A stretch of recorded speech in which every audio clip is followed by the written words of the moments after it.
In short, it all starts with an aristocratic banquet. The music is playing, the nobles are chatting, young lords are trying to hit on girls. An ordinary evening of rich loafers. And then Lucian comes into the hall. The atmosphere instantly dies. Seriously. People react as if not a human had just entered the room, but a city raid boss. Everyone starts whispering, "That's him. Lucian Cronia. That's the one." Young nobles literally discuss him like a legend from horror stories, and not in a good way. One particularly talkative person starts telling the girl, "He's crazy. He's cursed. He even drove his own mother to suicide." Bro doesn't hold back at all. Gossip flies faster than magic arrows. The girl is already beginning to be afraid of a man she hasn't even really seen. Meanwhile, this genius decides to combine gossip with flirting. Type, "Forget about him. We'd better go somewhere together." It is at this moment that fate realizes that it is going to be very funny. Bam! The bottle hits him right in the head. The music turns off. The whole room freezes. A new arch begins. Our guy Lucian appears as the main villain of the season, and immediately gives out. "Even a dog doesn't behave like that during heat, you son of a bitch." Oh, they sailed. Bro didn't just hear the conversation. He decided to conduct a masterclass on correcting behavior. Bang! Another bottle kick. Bang! A kick. Bang! One more. "Do you like to pick on girls?" Bang! "Do you like to use other people's family tragedies?" Bang! "Do you like it?" From the outside, it looks like a free re-education program for aristocrats. The entire banquet is watching as Lucian turns one poor guy into a teaching aid. And the worst part? No one is particularly surprised, because everyone has known for a long time. If Lucian clings to you, prayers won't help anymore.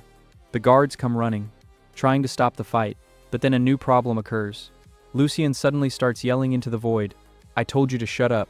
Everyone is looking where he is looking. There's no one there. No one at all. An absolutely empty place, and Lucian continues to talk as if the other person is standing there. And that's where the aristocrats finally lose their peace of mind. He's really crazy. He talks to the air. I told you. In fact, Lucian's reputation is now getting a free boost, although he's actually talking to Russell, with a ghost mentor. The only person who even understands what our guy is going through. Russell tries to calm him down, because Lucian had just become a warlock, and darkness works roughly as an amplifier of negative emotions. Are you angry? Get plus 100% rage. Are you offended? Keep berserk mode. Therefore, if you don't stop now, Lucian may accidentally become the very monster that everyone around is already afraid of. And then the elder brother of the beaten nobleman appears, a real closet, a real knight, a real lover of other people's collars. He grabs Lucian. He pushes me against the wall, and he starts pumping his license. Our guy understands right away. You can't win by force here, therefore it uses the most ancient technology of mankind. Bites him. Yes. He just takes it and bites it. Bro literally activated the rabid raccoon fighting style. The knight completely explodes from such arrogance, grabs Lucian by the neck, and slams his head into the wall with all his might. Bam. One more time. Bam. And that's where the real madness begins. Strange images begin to flash before Lucian's eyes. Rain, streets, smartphone, credit card. Objects that don't exist in this world at all. Our guy is hanging out, because she suddenly remembers. Is it haram? 29 years of life, modern Korea, past life. Bro understands that he is a hitman, and not just a hitman. He got into a novel, in that very novel, and the funniest part starts next, because he remembers his own role. Not a hero, not the chosen one, not the savior of the world. Of course not. Fate looked at him and said, "Congratulations, you're the interim boss, the one who will be killed later." Lucian remembers the plot. He will be betrayed in the future. He will be declared a villain. They'll kill him. The end of the story.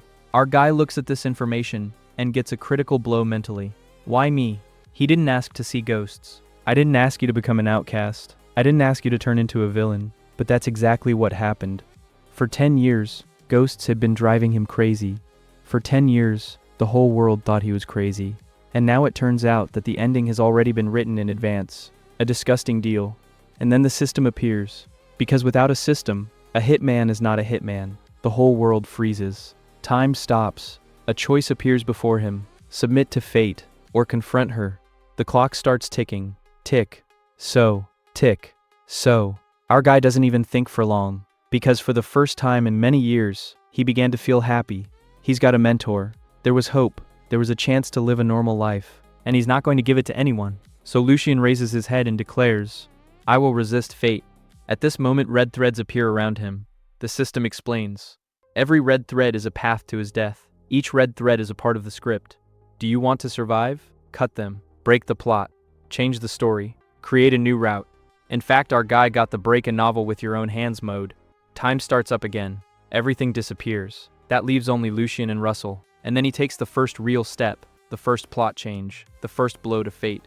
He looks at his mentor and says, "The teacher, I will study black magic." And at that moment, a blue thread appears between them. And then, chick, she disappears. The first chain of fate is broken. The first scenic rail has been uprooted. And our guy finally decides one thing. If Roman wants to make a villain out of him, then Roman will have to try very hard. Bro is literally being reborn right in front of our eyes.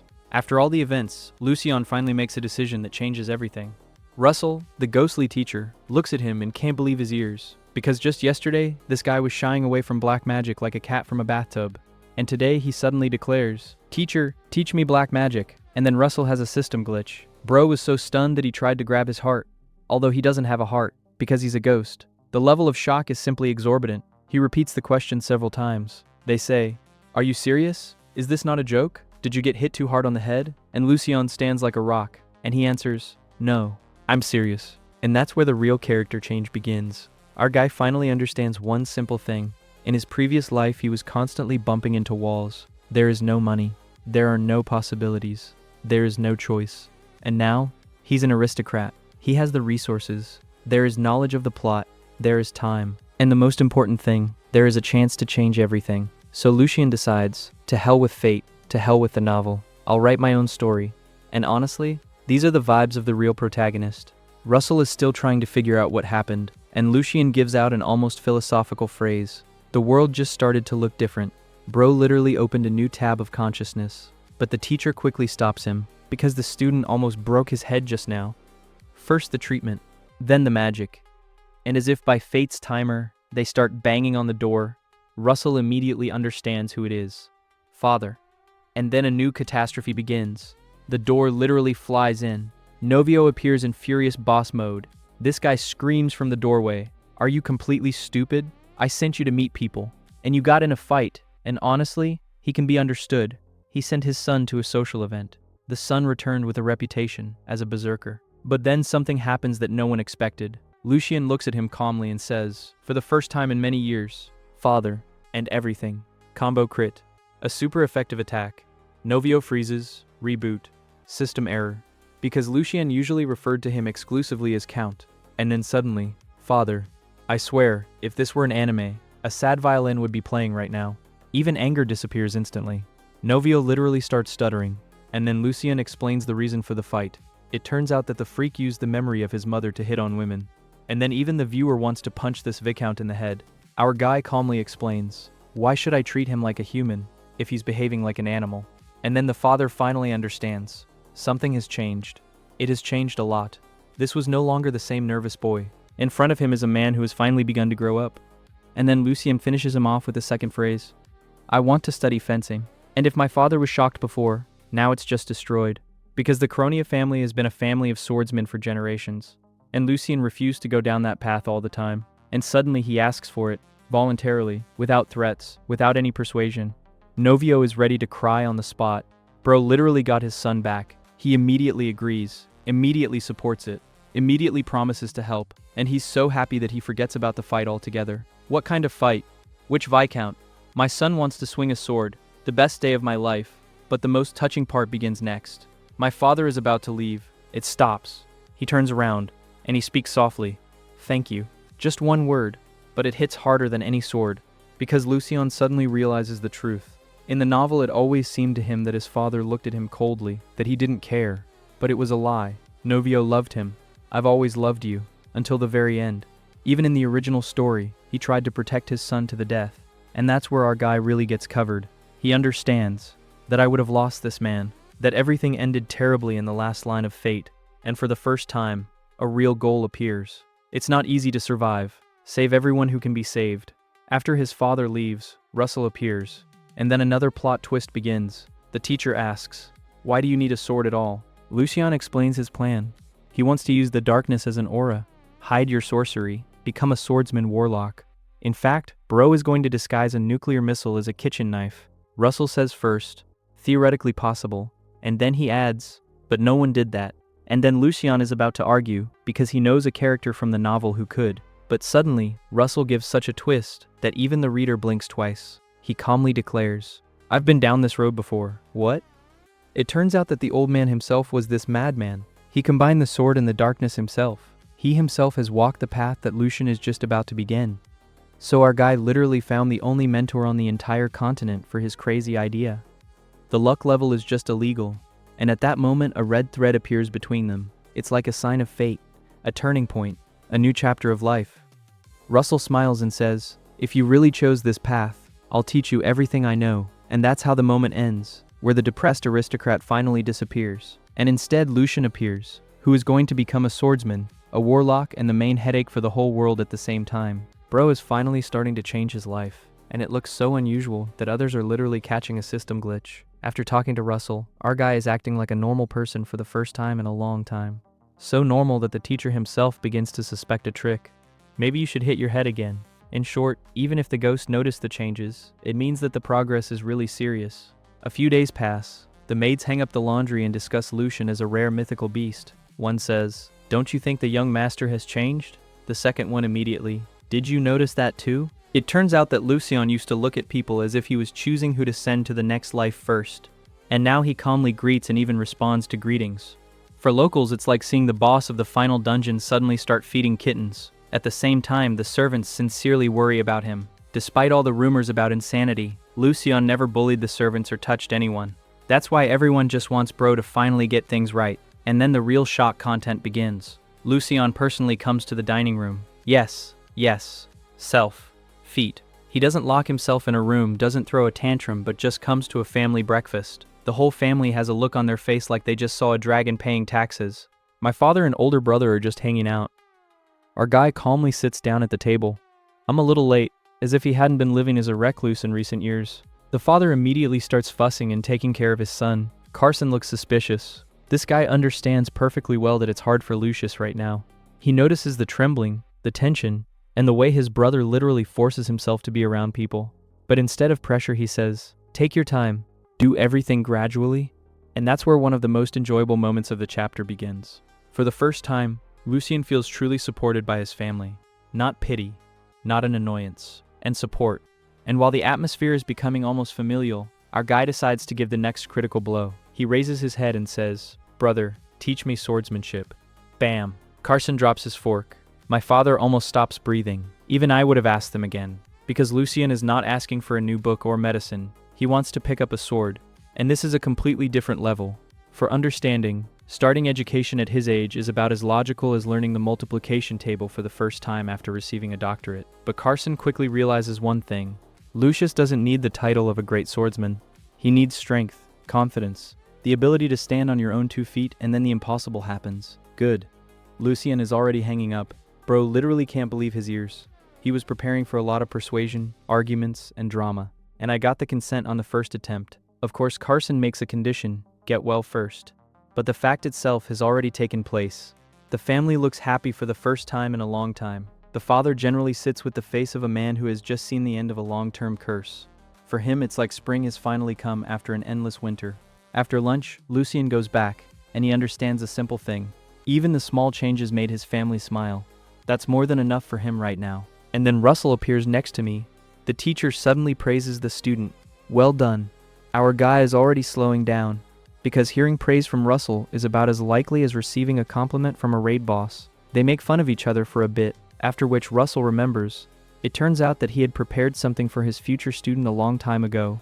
That is, my grandfather literally waited for years for the opportunity to teach someone. The real sensei from anime? Lucian agrees to look at the gift and asks an important question on the way. Can a warlock become immune to the light? And that's where the interesting end part begins. Russell explains that those who possess light almost always experience the effects of darkness. At most, they lose their blessing or become fallen. But warlocks in the opposite direction usually come to a complete end, or a disability, or a one-way ticket, a very fair balance of the world. But then the teacher adds an interesting thought. Light and darkness are not exactly enemies. It's not Gojo versus Sukuna. It's more like 2 parts of the same system. If there is light, there is darkness. If there is darkness, there is light. And theoretically, you can still get immunity to light. However, no one knows how yet. It is at this moment that a red thread appears in front of Lucian. Someone very important. someone who already has such immunity. And then our guy gets it. In the novel, there was only one person with this ability. Not a hero, not a saint, not the chosen one. And the final boss. And Lucian is like that. That's great. So we'll steal the build from the last boss. Bro literally decided to swing through the guide of the main monster of this story. Bro finally finishes putting the puzzle together in his head and realizes that Narc is literally a walking cheat code that needs to be kept close at all costs. He looks at his system quests again and notices an interesting thing. Unlike the Leo story, where failure meant an instant ticket to the cemetery, there is no such thing here. And then our guy gets two things at once. First of all, Narc is cool, but not as irreplaceable as Leo. If Leo is a locomotive that already pulls the entire train, then Narc is an elite first-class carriage. It's useful and pleasant, but the train is still moving without him. Secondly, the most important thing. If this guy had been a hidden assassin, an agent of his brother, or the future boss of the Lucas raid, the system would have been screaming death, death, death in red letters long ago. But there is nothing like that. So the conclusion is simple. Bro is safe. You can recruit. Lucas smiles and thanks the Narc for his help, and he suddenly starts to stagger and grab his head. It turns out that the guy has overheated his abilities so much that he will now be recovering for 2 weeks, and then the fun begins. This guy doesn't hide his skills at all. The type literally says, "Yes, I have foresight and insight, but don't tell anyone." Lucas is looking at him like a man who already knows more about him than he does through the status window. After that, the drug addict gets his medicine, his pet, and goes to rest. The day of the monthly assessment arrives. The whole academy is buzzing like a beehive. Someone teleports to the training ground. Someone is riding in carriages. And in one carriage, a real squad of the main characters gathers. Lucas, Leo, a drug addict, and Pi, who has already officially become the mascot of this company. Leo immediately puts on sound insulation, because when Lucas is around, conversations always quickly turn into the category of high treason and conspiracies. Leo reminds me with displeasure, "So the drug already knows your situation." Yes, the Narc happily confirms. At the same time, Leo looks at him as if he is assessing whether he can accidentally strangle a person with one hand. After all, Lucas revealed the most important secret to some exchange student whom he has known for just a few days. Suspiciously, very suspicious. Then Narc tells about his abilities. Foresight, insight. In short, the guy got a premium subscription to intuition. After that, Leo's expression becomes as if he has just read the demon's user agreement, because such an ability in the wrong hands is a real nightmare. And somehow Leo believes him. Although not completely. At the training ground, Lucas notices a strange pattern. Several people are standing in the distance and constantly looking in his direction. Pi immediately turns on the main character mode. Are they looking at me? I would like to. After a little exploration, an interesting thing turns out. There are already rumors about Lucas in the city, and people aren't just discussing him. They discuss Lucas's changes. That is, people are starting to notice that the local whipping boy has suddenly turned into someone else. And then Lucas understands. The story begins to spread beyond the school. So it's time to check the media. Our guy buys a whole stack of newspapers and magazines. Leo looks at this and is blown away. "What are you doing?" "I'm analyzing trends." It sounds like he's preparing to take over the stock market. Then Lucas uses a search spell. The real magic Ctrl+F says, "Ask Canyon," and the newspaper opens on the right page by itself. Bro literally turned reading the press into a search engine. There are indeed articles in the local newspapers about how Lucas suddenly changed, but the major publications are still silent. It's too small a story. While, and then Leo pulls out a tabloid, the Yellow Press, the one that can turn an ordinary sneeze into a coup d'etat. "That's what you should read."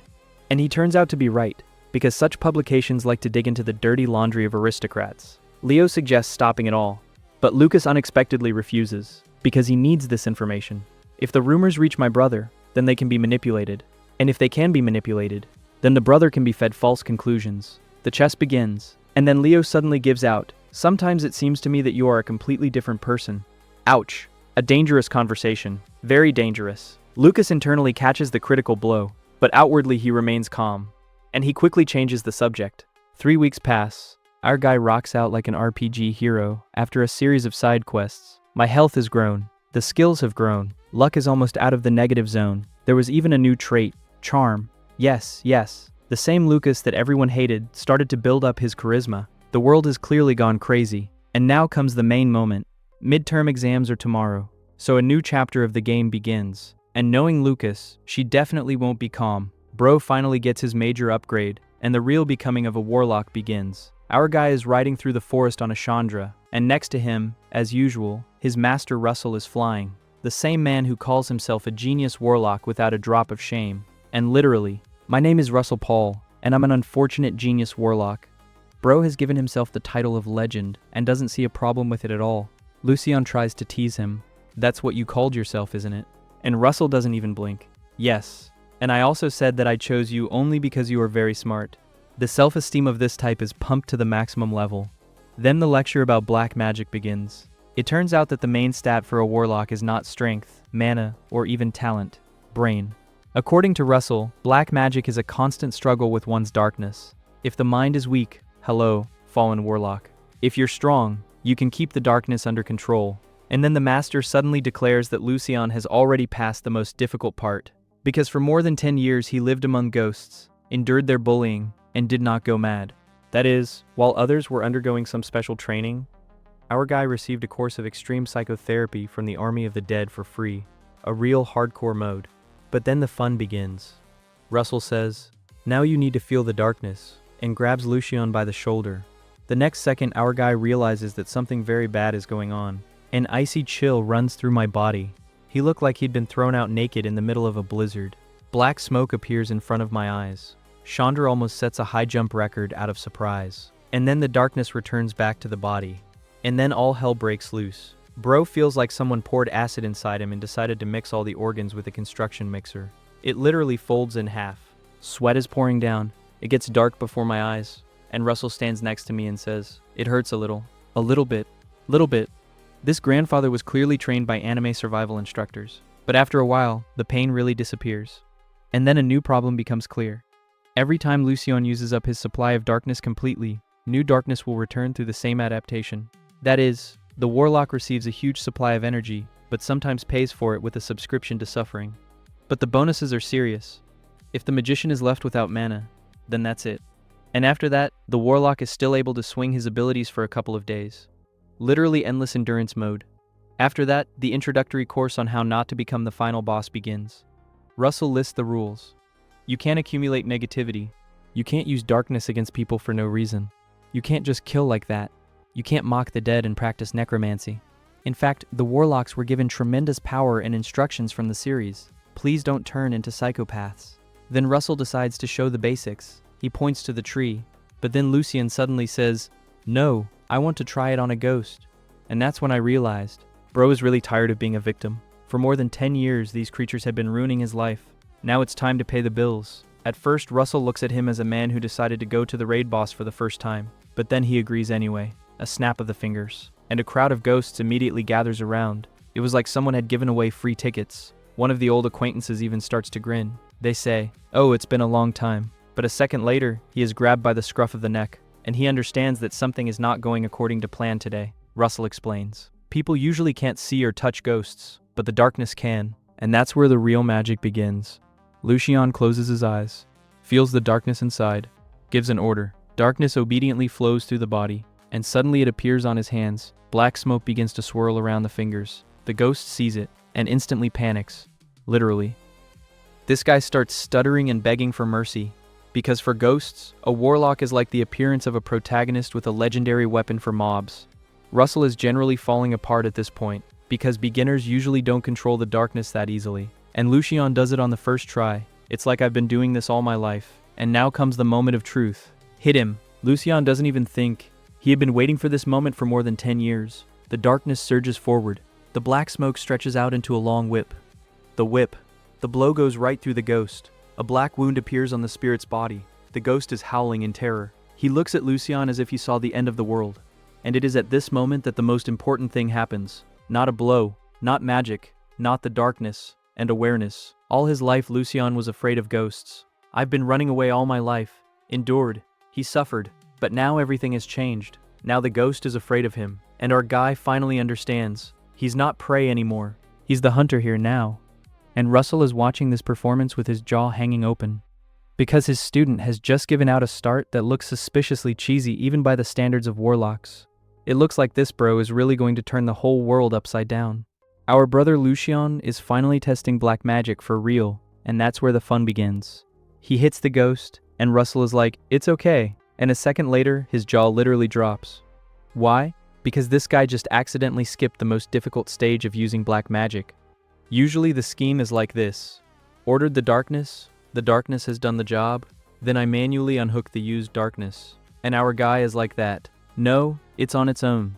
Russell is already yelling inside, it's a cheat, but he doesn't say anything out loud. The teacher is smart. If you tell a student now that he is a genius, he may catch the main character syndrome ahead of time. Lucian meanwhile asks, and if I enjoy beating up ghosts, I won't become a fallen one? Russell is reassuring.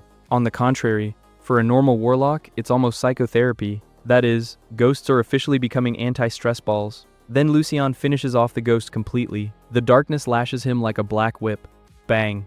The ghost crumbles into dust and goes to be reborn. And that's where the real victory happens. Not because he defeated the enemy, because for the first time in 10 years, Lucian stopped being afraid of ghosts. Now it's the other way around. They used to hunt him, now they're looking at him like they've seen a tax bill. Our bro literally thinks, now it's you who should be afraid of me. Nicely. Russell is pleased. Says, congratulations, now let's go home and train ourselves to death. Teacher of the year. But first, a gift. It is for him that they go to the city. Jerno appears on the way. He is the commander of the first night squad of the Cronia family, and one of the few people who really treats Lucius normally. His older brother Carson sent him, not the father, and that's interesting.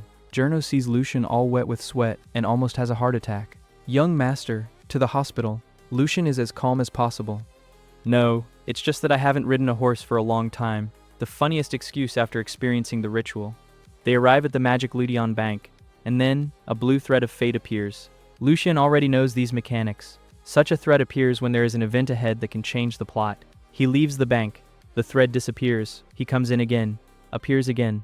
Our guy understands right away. Yeah, so the plot is going to surprise me today. And instead of leaving, he does what all good guys do. He goes towards the problems himself. Jerno shows the coat of arms of Cronius. The bank's employees instantly transform from, "Who are you anyway?" in, "Please forgive us. The power of the aristocracy works better than any pass."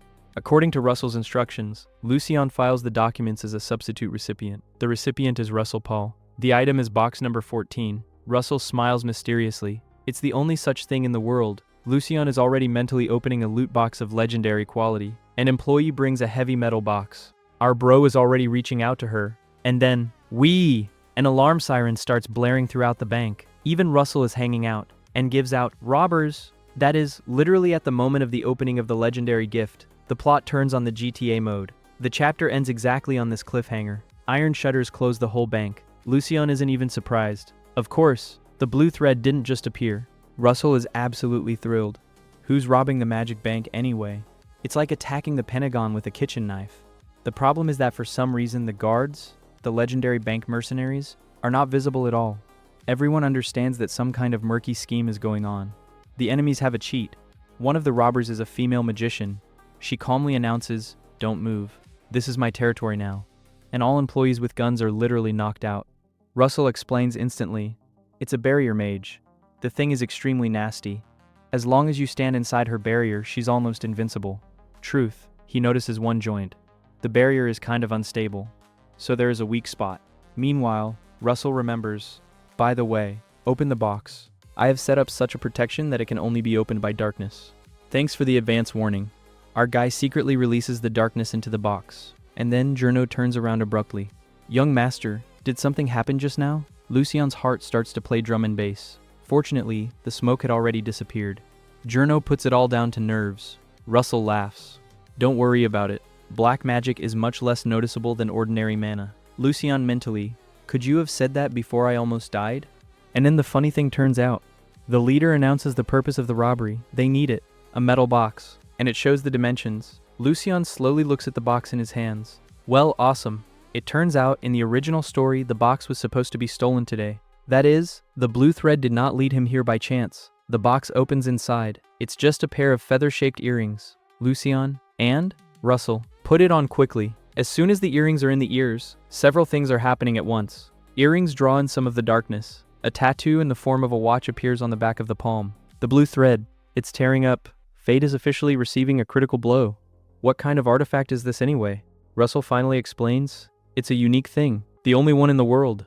She shows it, how much negativity the warlock has accumulated. For an ordinary person, a tattoo looks like a watch. For Lucian, it is literally an indicator. A little more, and you will become a fallen one. That is, the master made the perfect safety device in advance. Our guy is happy. But, There is one rat. The same bank employee who brought the box instantly surrenders Lucien to the robbers. Here, he's got the box. Professional ethics? I didn't hear it. The main thing is to survive on your own. Lucien calmly memorizes his face, without emotion. He's just making a mental note. You're dead.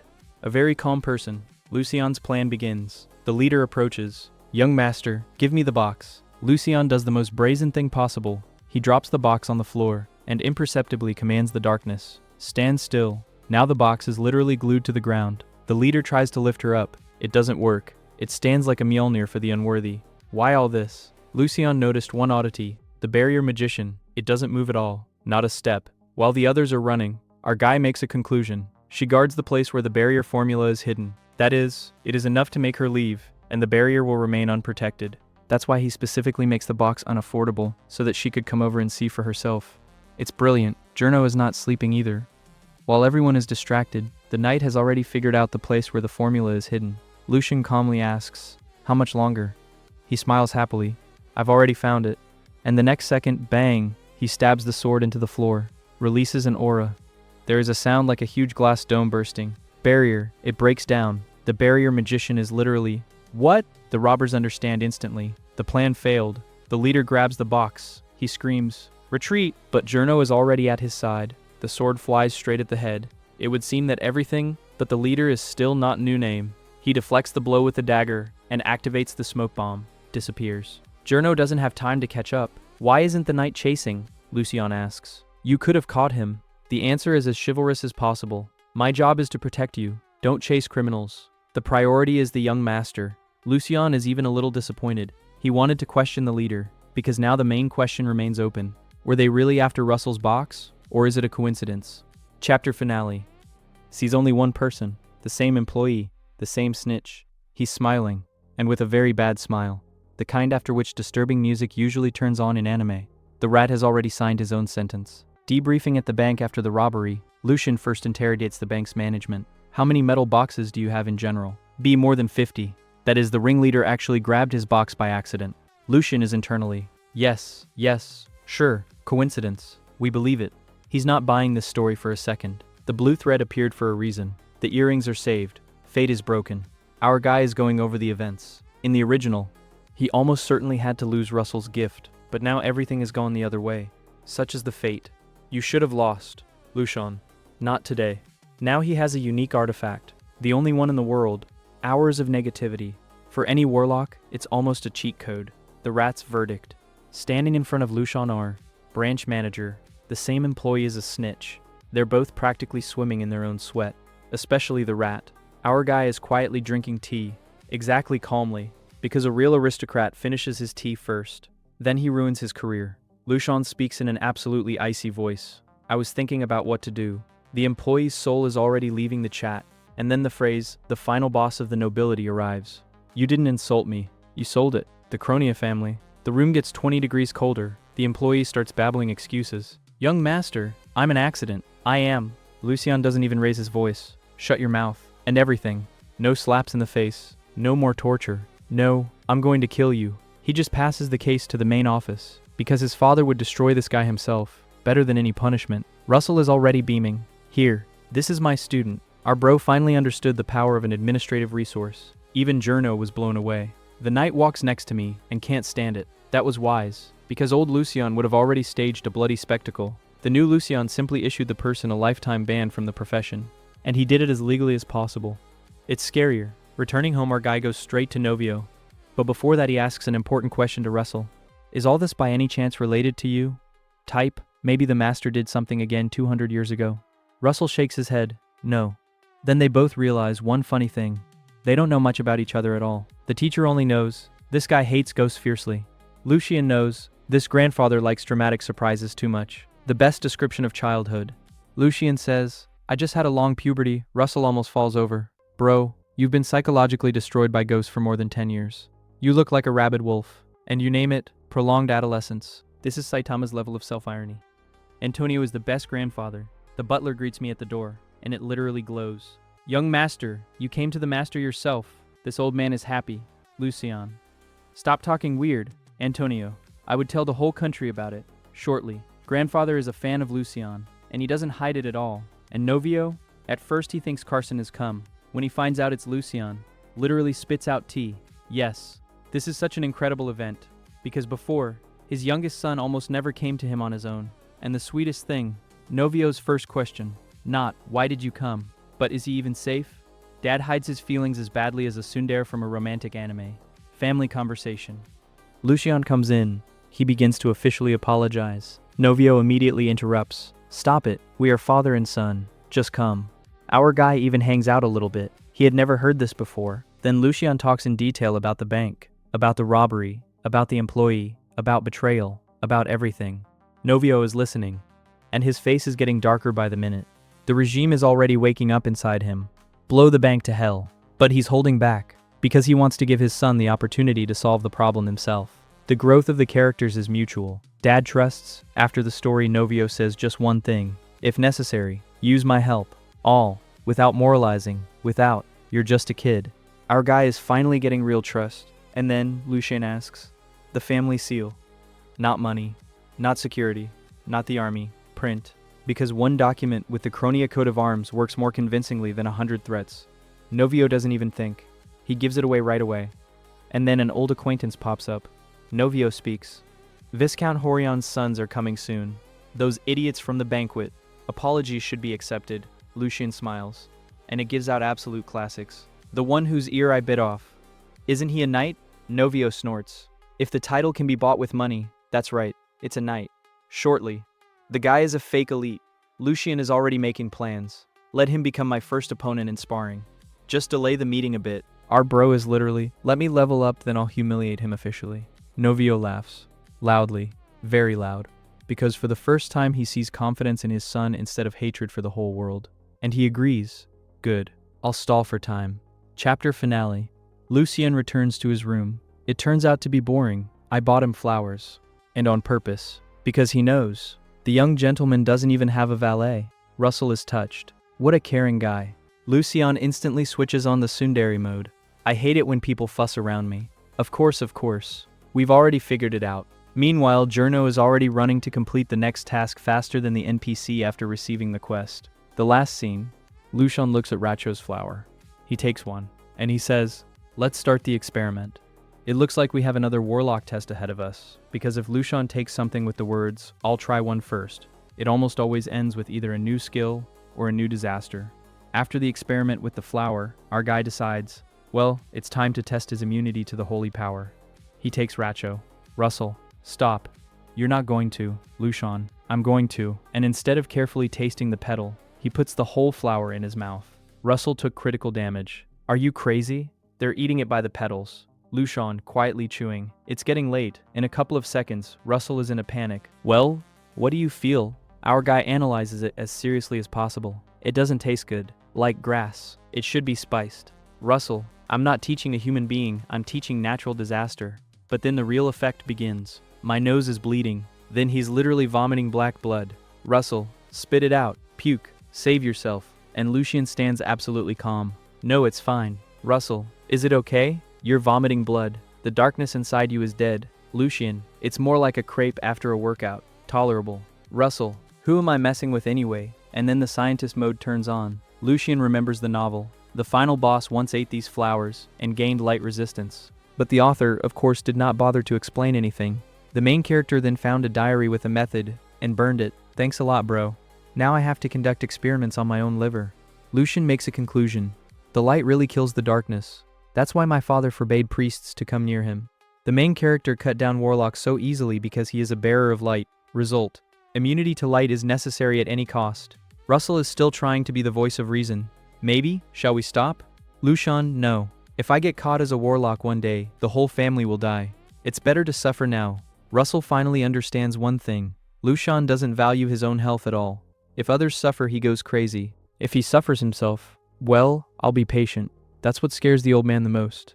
At this moment, Journo arrives. He brings the paper, but it stops. The room smells of blood. He immediately tenses up.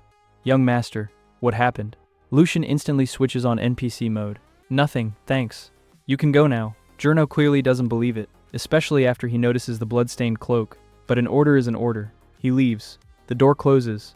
Russell continues to stare at Lucian as if he had just eaten Uranus. Our guy sits down at the table and begins to keep a journal of experiments. Date, the number of colors. Result, yes, now it's a full-fledged scientific work. Then he asks, how do you understand that the resistance is really growing? Russell sighs heavily. He understands. It's already impossible to stop this idiot. That's why he gives up. Okay, I'll be watching. If it gets really bad, I'll stop it. Lucien is happy. There is official permission to continue. In 5 seconds, Lucien, the master, can I have another one right now? The room is getting colder. Russell literally starts to glow with rage. He can barely resist saying, yes, you are completely beaten up. Meanwhile, in another place moving on to the new heroine, Tella Lution, the third daughter of a family that owns a magic bank, receives an email from Lucien Cronia. The first reaction, what? She expected threats, curses, and madness. Instead, he receives a perfectly polite letter. The essence is this. An unpleasant incident has occurred at your bank. I believe that you will be able to judge him fairly, without shouting, without threats, without, I'll burn down your bank. Tella reads the letter several times. Is this even the same Lucien? It turns out that she has her own problems. She's the youngest of the sisters. The elders are already managing the branches, and once she failed a responsible task and lost the chance to become an heiress. Now Lucien's letter looks like a real quest. If she can handle this case on her own, he can regain his position. Therefore, Tella immediately makes a decision. Get ready. We're going to the Cronia family. Let's get back to ours. Russell asks, why did you write specifically to your third daughter? Why not the head of the family, and not even the eldest heiress? Lucien smiles mysteriously. Our guy has obviously already calculated something 10 moves ahead, like the real Eisen, but without the pretentious bangs. Bang, and our bro finally starts playing for a long time, and not just destroying everything. Chapter in a nutshell. Lucien gathers his future allies, gains immunity to the light, and begins to behave like a real aristocratic schemer. The $1 million plan, Russell asks. Bro, why did you write to the third daughter of the Lutons at all? There's the mother, there's the eldest heiress. Lucien is like that, because the big shots will apologize at most and disperse, and I need not an apology. I need it, 1 spoonful. Russell is generally hanging out. What kind of spoon? This is the local version. While someone is building a career, I will carefully help him, and then we will both be in the black. That is, our guy is going to invest in a man who is not yet at the top, but will definitely get there. A real investor in NPCs, and then therapy begins. But it's very specific. Lucien says, the mood is bad. I'm going to mock the ghosts. Russell, just don't destroy them. We'll need them again. Lucien, don't worry. I'll play with them first. Then I'll let you go to heaven. Even Russell couldn't find the words. A few days later, every morning it looks something like this. I ate a piece of racho, vomited blood. I went out into the sun. The skin burns again. I put another X in my diary. Failure. Our bro is literally conducting forbidden medical experiments on himself. Russell is almost gray-haired now. If only ghosts had hair. He checks. How are you feeling? Lucien, great. Only the blood is flowing. Otherwise, everything is fine. Russell, will I ever outlive him? But Lucien doesn't give up. He talks calmly. Light kills warlocks. The main character is a light user. It means, greater than I'll just stop dying from the light. Level logic. If the poison kills, we will eat it every day. Workout number 2. Now Russell switches to a new torture. Stop eating flowers. Drive the darkness faster. Because right now, Lucien is controlling the darkness like a beginner in the game. While casting, the opponent has already managed to get married, raise children, and die. How does black magic swing? Very simple. Chasing the darkness, you're driving again, one more time, until the brain starts to melt. Black magic doesn't swing with muscles. She's rocking mental stamina. In fact, it's like endlessly training your reaction in an anime until your brain says, Master, can I die already? Our bro is already progressing. There's more darkness now. He already knows how. Making a whip, change direction abruptly, attack the ghosts, miss on purpose. The ghosts, triple AA. He started again. And they run away like extras from some solo leveling when the main character gets new skills. Russell is still unhappy. The speed is dropping. The darkness is boring. She's complaining. Yes, even the darkness itself is already like this. Master, can I skip these pauses? Lucien tries to justify himself. I was checking the progress. Russell, no one will wait in battle. Lucien, fair enough, but there is one problem. Train to walk and control the darkness at the same time. This is a separate kind of masochism. Yesterday, he crashed into a tree, got bruises, smashed his head in. Blood started flowing, he repeats it again today. Because otherwise he won't learn. The current mode, Dark Souls plus walking training at the same time. And finally, Tella Lution arrives. This is where the real political arc begins. Who is she anyway? No one yet, but after a few years she will become the head of the Lution family. It is she who will raise the magic pot to the top 3 of the entire empire. In the novel, she was mentioned in just a couple of lines. But Lucian already knows her future. Therefore he thinks, while everyone is looking at the current leaders, I will invest in the future winner. A real investor before the advent of venture funds. The first meeting, Tella enters and freezes. This wasn't the rumored psychopath standing in front of her, but he's very calm, very polite, almost a shy guy. Russell is just dying of laughter next to me. Ha ha ha, look at you. I almost caught ghostly goosebumps. Lucian pretends not to hear, because the mode is on now. A normal aristocrat. Tella sincerely apologizes for the incident at the bank, and Lucian immediately indicates the position. I don't need a scandal, but I'm not going to pretend that nothing happened either. It's a very mature move. No hysteria, no threats. And then Lucian begins his main performance. He looks away, embarrassed. He scratches his neck. He speaks softly. I chose you, because you're my age. Tell me, huh? He continues even more awkwardly. It was difficult for me to address people, because of the way I used to be. I've been thinking, maybe, could we be friends? At this moment, a blue thread of fate appears. Means, he made the right choice again. Tella can't stand it and starts laughing. Not because he's mocking me, but because all the fear just disappeared. She understands, this is not a crazy monster in front of her. The one in front of her is very strange, but a sincere guy who is trying to start life anew. And she holds out her hand. Let's be friends? Our bro gets more than just an acquaintance. He gets the future head of one of the strongest magic banks in the empire. And judging by the broken blue thread, fate just rewrote again. Our guy is finally consolidating his success with Tella. After shaking hands, a real miracle happens. The blue thread of fate that bound them is cut and turns into red.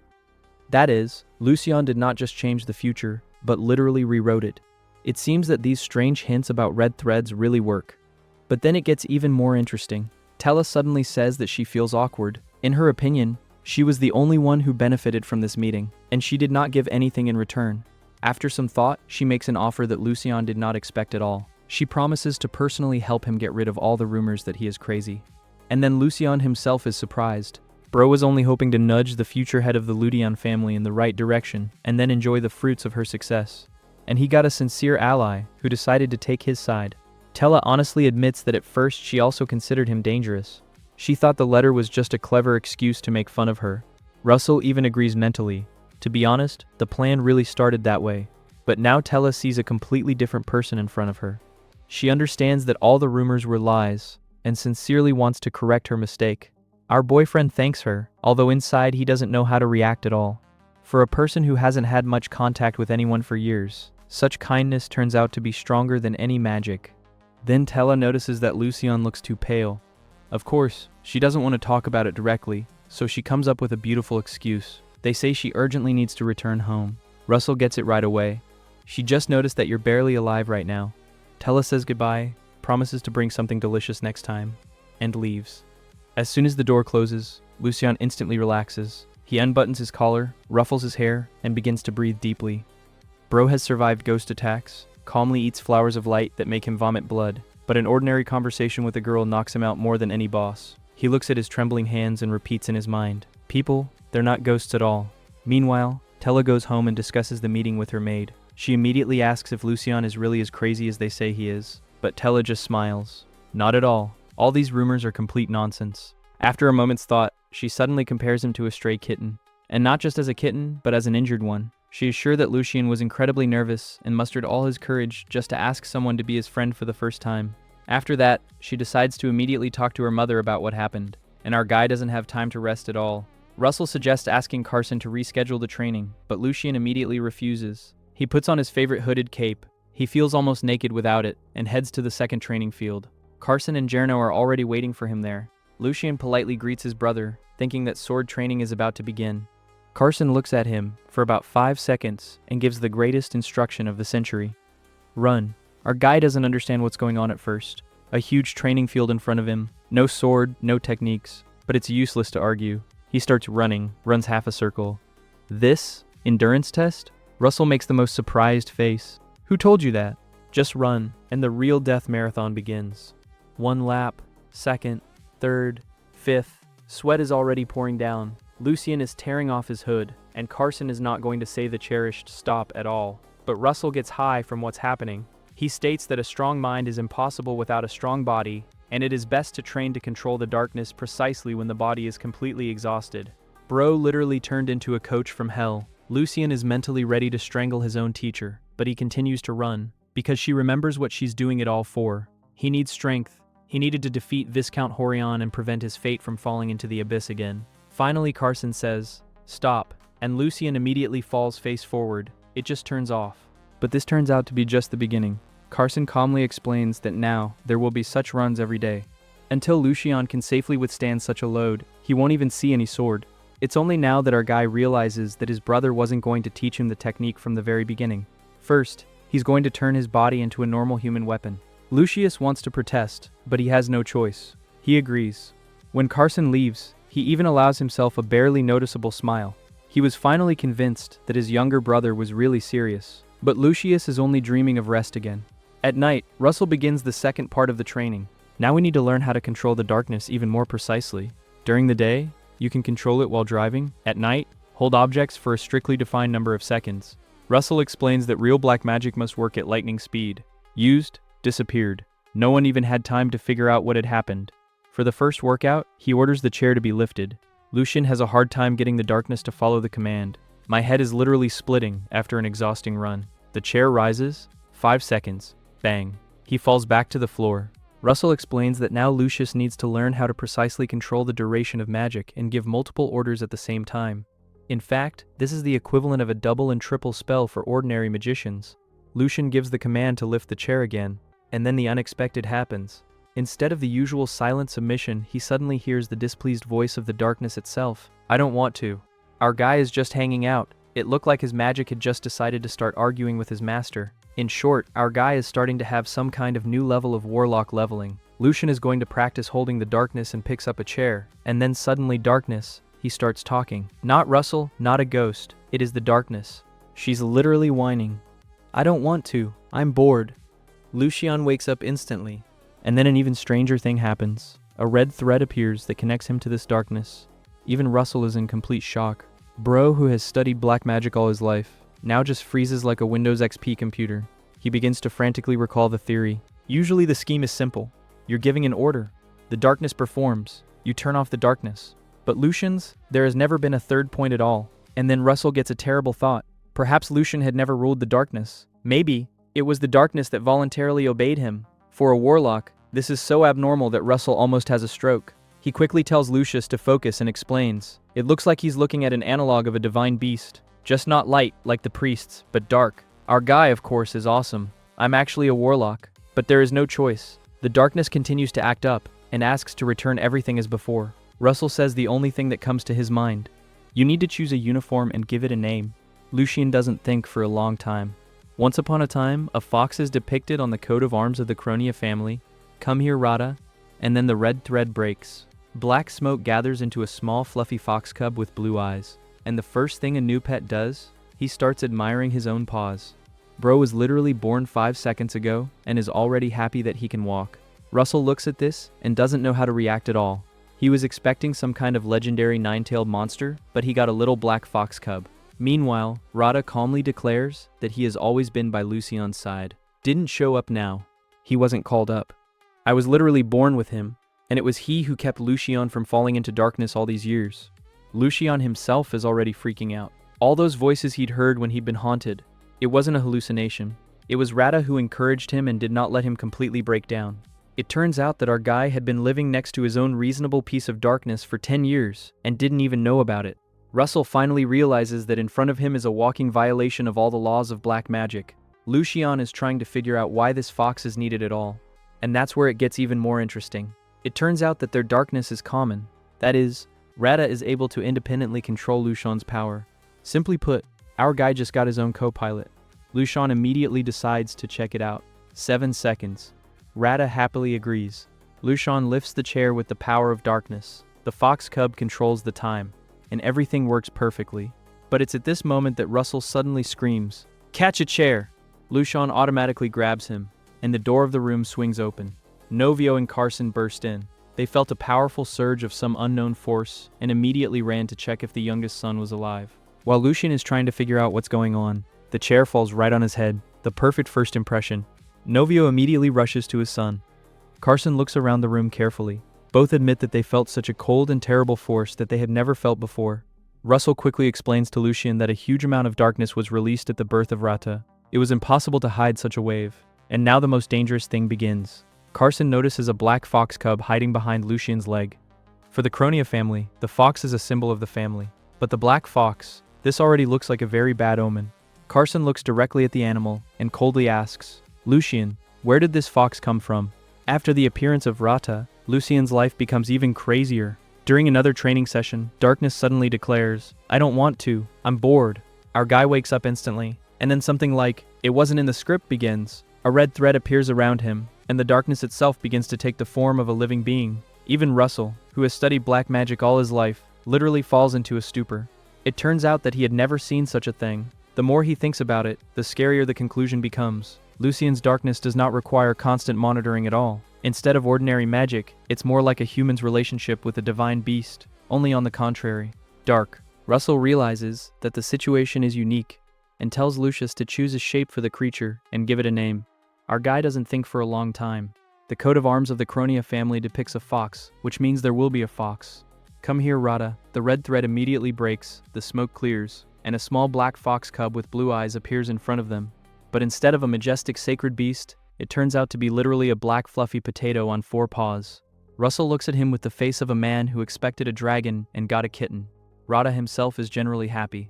"I have paws, real paws." Then it gets even more interesting.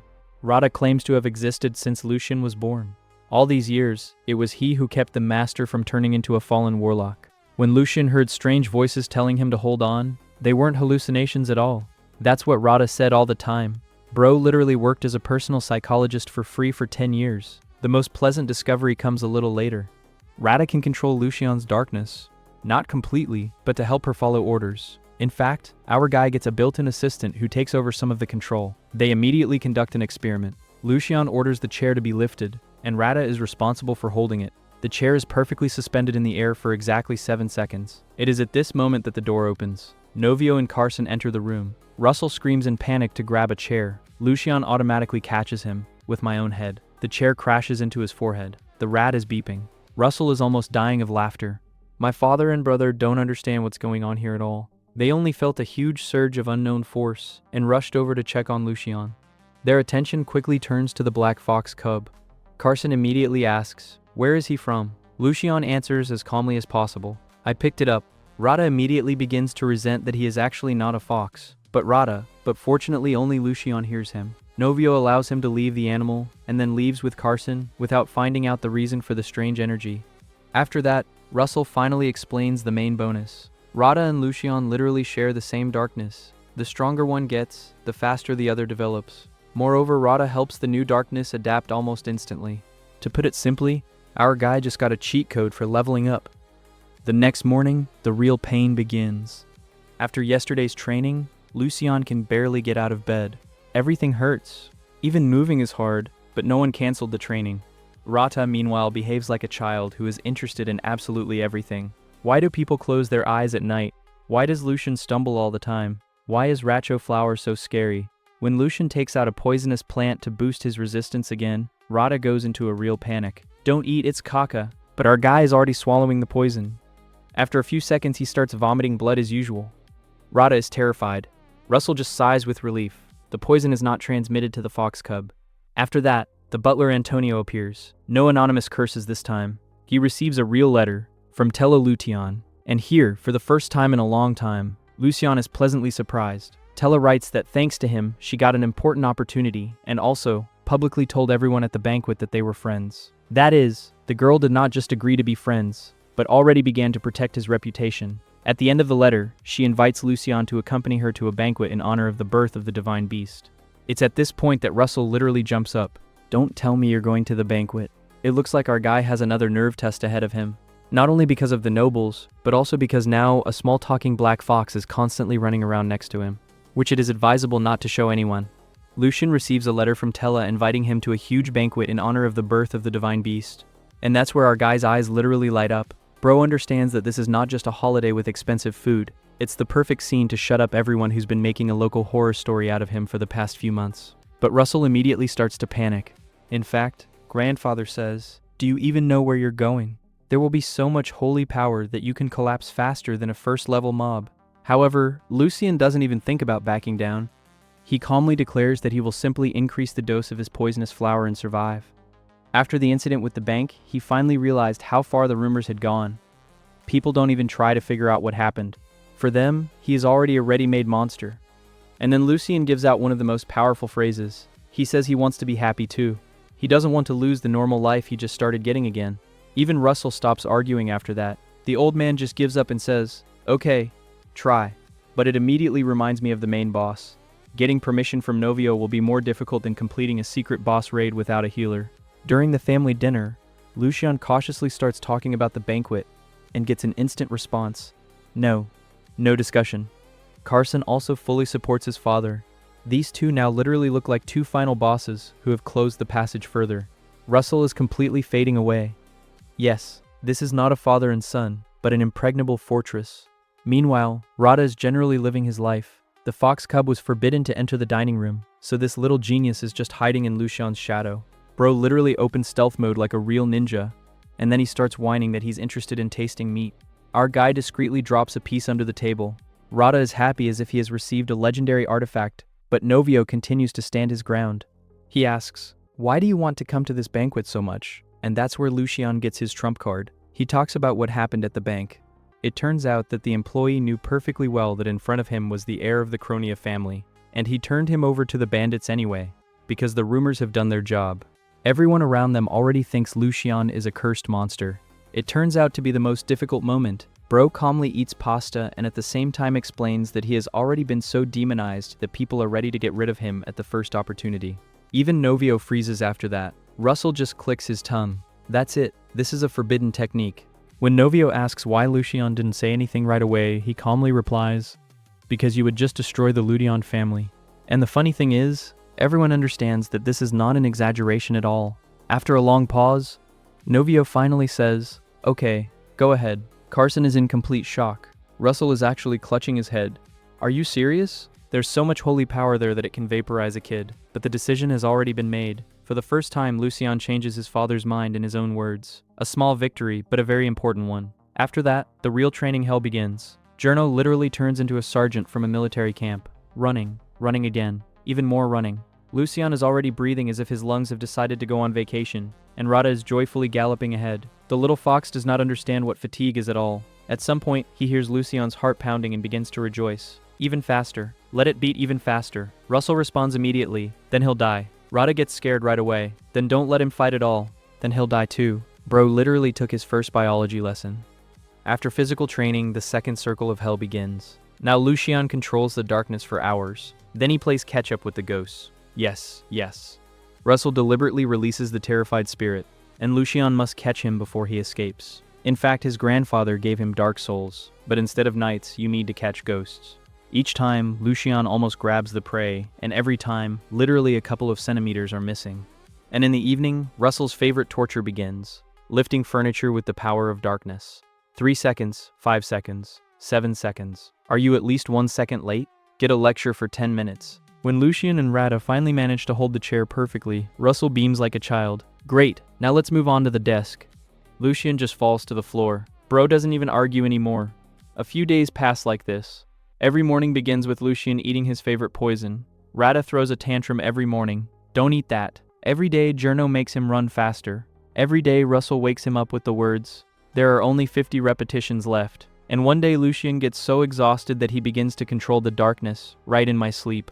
Russell gets scared at first. Then he realizes that the student is actually using magic without waking up, and he is absolutely delighted. Our guy is literally pumping up a passive skill. 5 days pass. Lucian is already noticeably getting faster. Almost catches ghosts. Rada is an ideal way to control the darkness. Their teamwork becomes so well coordinated that they work like two players, ideally closing a raid. In short, the synergy is almost at the level of Ultra Instinct. And then one morning, Lucian habitually comes to practice and sees a full training room. He doesn't understand what's going on at all. Journo comes out to meet him and asks in surprise, "Young master, why did you come at all?" It turns out that yesterday Carson canceled training and gave him the day off. Our guy was just so tired over the last few days that he completely forgot about it. Russell looks at him with the face of a man who has just seen a legend. Why are you looking at me? I didn't forget anything to you. Even Rada starts making excuses. Rada didn't hear it either. Lucian just sighs heavily, but he quickly realizes that once he has free time, it's time to do something else. Bro turns around and goes to the city. It seemed like it was time to prepare for the most important banquet of his new life. After a few days of training, Journo notices that Lucian is gone again. The knight just sighs heavily.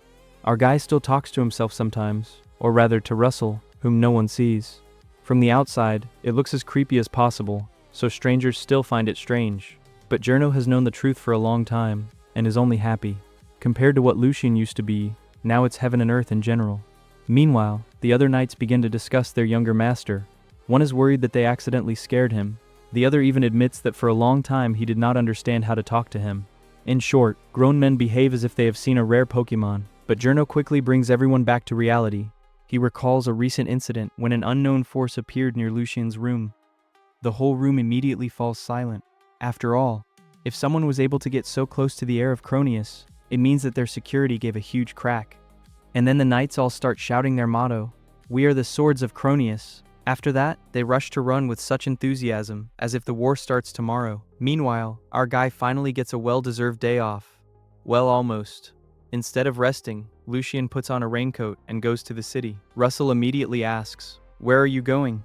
Lucian responds as calmly as possible. He needs to buy more rachos before the flowers fade. After all, without this poisonous herb, he literally would not be able to resist the holy power.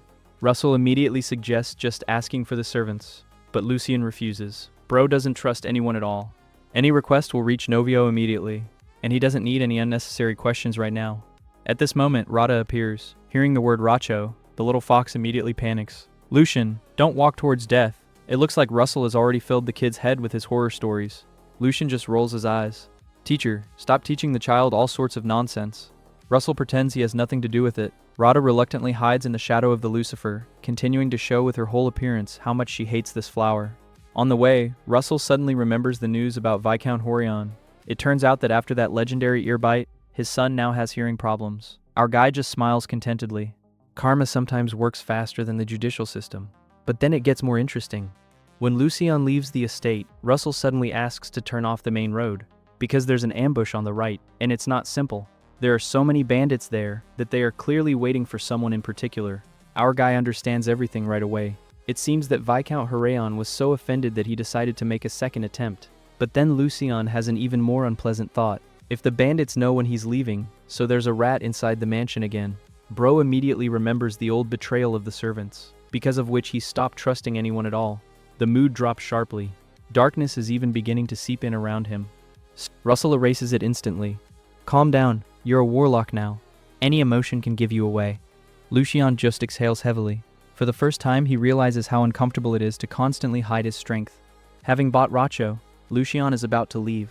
Suddenly he notices two very familiar types, and then our guy literally turns on detective mode. If you put masks on them, they're the same idiots who tried to rob the magic bank. Russell recognizes them right away too. Rata doesn't understand anything at all. Who are the bastards? But Lucian is already smiling, and with that smile, after which someone usually starts having big problems. He asks Russell to use the ghost's main advantage, eavesdrop on the conversation, free wiretapping without any bugs. This is a real cheat. Lucian himself follows slowly, so as not to lose touch with the teacher. Meanwhile, Rada is completely oblivious to the task. The little fox was in the city for the first time, and now admires literally everything. Oh, people. Bro behaves like a child who has been brought to an amusement park for the first time. After a while, Russell returns with the results, and it turns out that these two are not ordinary bandits at all. They are mercenaries. After the failure of the last task, they are deeply in debt and are ready to rob the magic bank again just to get the money. Lucian immediately asks the most important thing. "What are their names?" Russell answers, "Helon and Stra." And that's where our guy literally puts the whole puzzle together. These names were in the novel. The usual extras, but something else is much more important. Their boss. Crown Zell, the leader of the mysterious organization, the Third Force. Almost no one knows anything about these guys. They work in the shadows, do dirty jobs, and obey no one. And then Lucian understands. And why even look for people from scratch? You can simply buy a ready-made organization, When Russell understands what the student is thinking, he is not even surprised. "You're going to hire them, aren't you?" Lucian nods calmly. "What do I have besides money?" And it's hard to argue. Our guy is the son of one of the most influential people in the Empire. He hadn't spent much for years, so he had enough money to build his own team. And right now his new plan is being born. Don't just get stronger, and create your own power. One that doesn't belong to the Cronia family. One that would help hide his black magic. One that will one day be able to deceive the whole world. Bro finally stops just surviving. Now he's starting to build his own empire. Lucian is about to go out to the robbers, but Russell immediately slows him down. In his opinion, this is generally the idea of the die of your own accord level. Like, bro, you're the son of one of the richest families in the Empire. If you wanted people, you just threw a bag of money and a queue of elite fighters would line up for you. But our guy just calmly replies that he understands this perfectly well. There's just one problem he doesn't talk about out loud. All the strongest people in this world literally hate the dark. And considering that Lucian is a warlock himself, keeping such allies around is like voluntarily settling next to an atomic bomb. Therefore, he needs completely different people. Russell doesn't understand at all why his student decided to contact some bandits, but Lucian just shrugs it off, calling it all his whim. After that, he buys the cheapest mask with stars from the first merchant he finds. It looks like it was drawn by a child in 5 minutes, but our guy doesn't care at all. The main thing is to hide your face, because if someone recognizes Lucian Cronia in him, the whole plan will instantly fall apart. He approaches those two types, and without any preludes, gives out a phrase that would make any normal person tense up. "Do you need money?" And then immediately finishes it off. "I have a lot of them." In fact, now some suspicious guy in a raincoat and a crooked mask is offering a lot of money to strangers. This is no longer a deal, but the beginning of any scam movie. Helen, as it turned out, doesn't know how to keep her mouth shut at all. He had already managed to tell the stranger where they lived and how bad everything was with them. Straw immediately realizes that some kind of game is going on. She literally starts interrogating Lucian. Who is he? How does he know about their problems? Why did you decide to help them at all? But Lucian responds as calmly as possible. "Yes, I know you." Even Russell laughs at that answer, because technically it's true, but he doesn't know them personally, but as characters in a novel. Then Lucian finally breaks their pattern. He offers to quit his job as a mercenary and go to work for him. Helen immediately runs after his leader. And here comes the man Lucian has been looking for all this time, Crown Zell. As soon as he enters the room, a blue thread of fate appears, and our guy is finally convinced that it is the future head of the Third Force organization in front of him. And now this is a real jackpot, because now Lucian is facing a man who will create an organization in the future that entire states will take into account. And so far this future monster has only 2 subordinates. It turns out that Lucian is literally buying a startup before it becomes a corporation. Straw continues to suspect a trick, and frankly it's hard to blame her. An unknown teenager in a mask comes to them, promises a lot of money and offers to completely change their lives. Anyone would have thought they were going to have their kidneys cut out. But Crown understands one simple thing. They no longer have a choice. So he agrees to talk. When the two of them are alone, Lucian immediately puts his cards on the table. He needs his own organization. Not my father's army, not the people of the Cronia family, and a power that would belong only to him. He offers Crown to remain the leader. Lucian himself is almost not going to interfere. Let the organization develop independently. But there is one main rule. When the boss gives the order, it is executed without question. In fact, Crown becomes CEO, and Lucian becomes the silent owner of the company. After that, the conversation about money begins. Crown immediately lays out the amount owed. 100,000 cases. Russell almost falls over. How did 3 people get into this mess? And Lucian? Disappointed. He had expected a much higher amount. It's literally pocket money for him. He agrees to pay the entire debt without hesitation. And then, for the first time, Crown begins to realize that this is not some random rich guy. This man is really capable of buying their freedom. At that moment, Russell notices Crown's black ring, and immediately everything becomes clear. These are not ordinary debts. In front of them is an illegal slave. It turns out that all their debts are just the price of a ransom. Our guy is literally buying out the future leader of one of the strongest organizations in the world, the investment of the century. But Lucian is still the son of an aristocrat. That's why he doesn't give away money for nothing. First, he takes out the gems as an advance, and then suddenly pulls out the contract. And that's where the real financial terror begins. If you betray me, you repay the debt 3 times, plus 30% per month. And if you don't pay on time, the interest will continue to rise every year. Even Russell looks at these conditions with an expression on his face. Bro, are you sure you're not a demon of bank lending? Crown is completely speechless, but he still has no choice. He signs the contract. And he also signs for Helen and Stroya. Lucien specifically leaves a minimum of loopholes. He's clearly not going to let his future subordinates disappear immediately after receiving the money. When the deal is almost done, Lucien finally turns to Russell. Now we can start the next stage. Our guy calculated everything a long time ago. Since they are located near an old hotel full of wheat ghosts, it means this is the perfect place for a new training session. Russell immediately understands the student's intention and is even a little surprised. Lucien used to just follow orders, and now he himself prepares the ideal conditions for training in advance. In fact, bro begins to think like a real warlock. So Russell, without further ado, pulls the awesome Ratu out of the shadows. He catches the first ghost he sees, and announces the beginning of the training of new magic. It's time to master ghost control. Now Lucien will have not only darkness in his arsenal, but also the most terrifying specialization of all warlocks. Bro, it looks like our guy is finally starting to discover the real warlock chips. And the first thing he learns is that ghosts can be controlled in two ways. Either you negotiate with them in a human way through a contract, or you just break their will. And the second option is the pure path of the villain, because for such jokes, the darkness begins to accrue you with a lot of negativity. To show the difference, Russell doesn't stand on ceremony at all. He grabs the poor ghost by the neck so abruptly that the grandfather is already mentally starting to write a will. The man is shaking like an aspen leaf and generally forgets that he is being seen by a living person. Sir. Why? But Russell immediately shows who the real teacher is here. He explains to Lucius that everything depends on agreement. If the ghost wants to make a contract himself, no problem. But if you force him, then don't be surprised when the darkness itself starts charging you. And then the story of this old man is revealed. Turns out he's not some kind of vengeful spirit at all. Everything is much sadder. The man simply couldn't leave after his death, because his daughter now runs the hotel. He just wants to keep an eye on her to make sure she's okay. Honestly, even the atmosphere changes dramatically at this moment. Instead of an evil ghost, we have an ordinary father who is still worried about his child. Bro, this is already a blow to the feelings. Russell is not going to send him to another world. Conversely, he offers his grandfather to sign a contract with Lucien. In fact, any other warlock can no longer just banish him. And Lucien immediately realizes how much of an imbecile ability this is. After all, if a ghost agrees to cooperate, he becomes an ideal scout. People don't see him. He calmly walks through walls, listens to conversations, and can collect any information. Our guy literally gets a free intelligence agent. Russell explains the mechanics as calmly as possible. Just share your darkness with him. At first, Lucien doesn't understand how it works at all. He's even surprised. What do you mean, share? Was it possible? Russell just smiles. If light can heal people, then why can't darkness be shared? It's just that she will stay quietly inside the ghost until the owner gives the order. In short, Lucien literally puts a magic mark on the ghost. Our guy releases the darkness, directs it directly at the old man, and everything goes fine at first. And then it's like an electric shock hits him.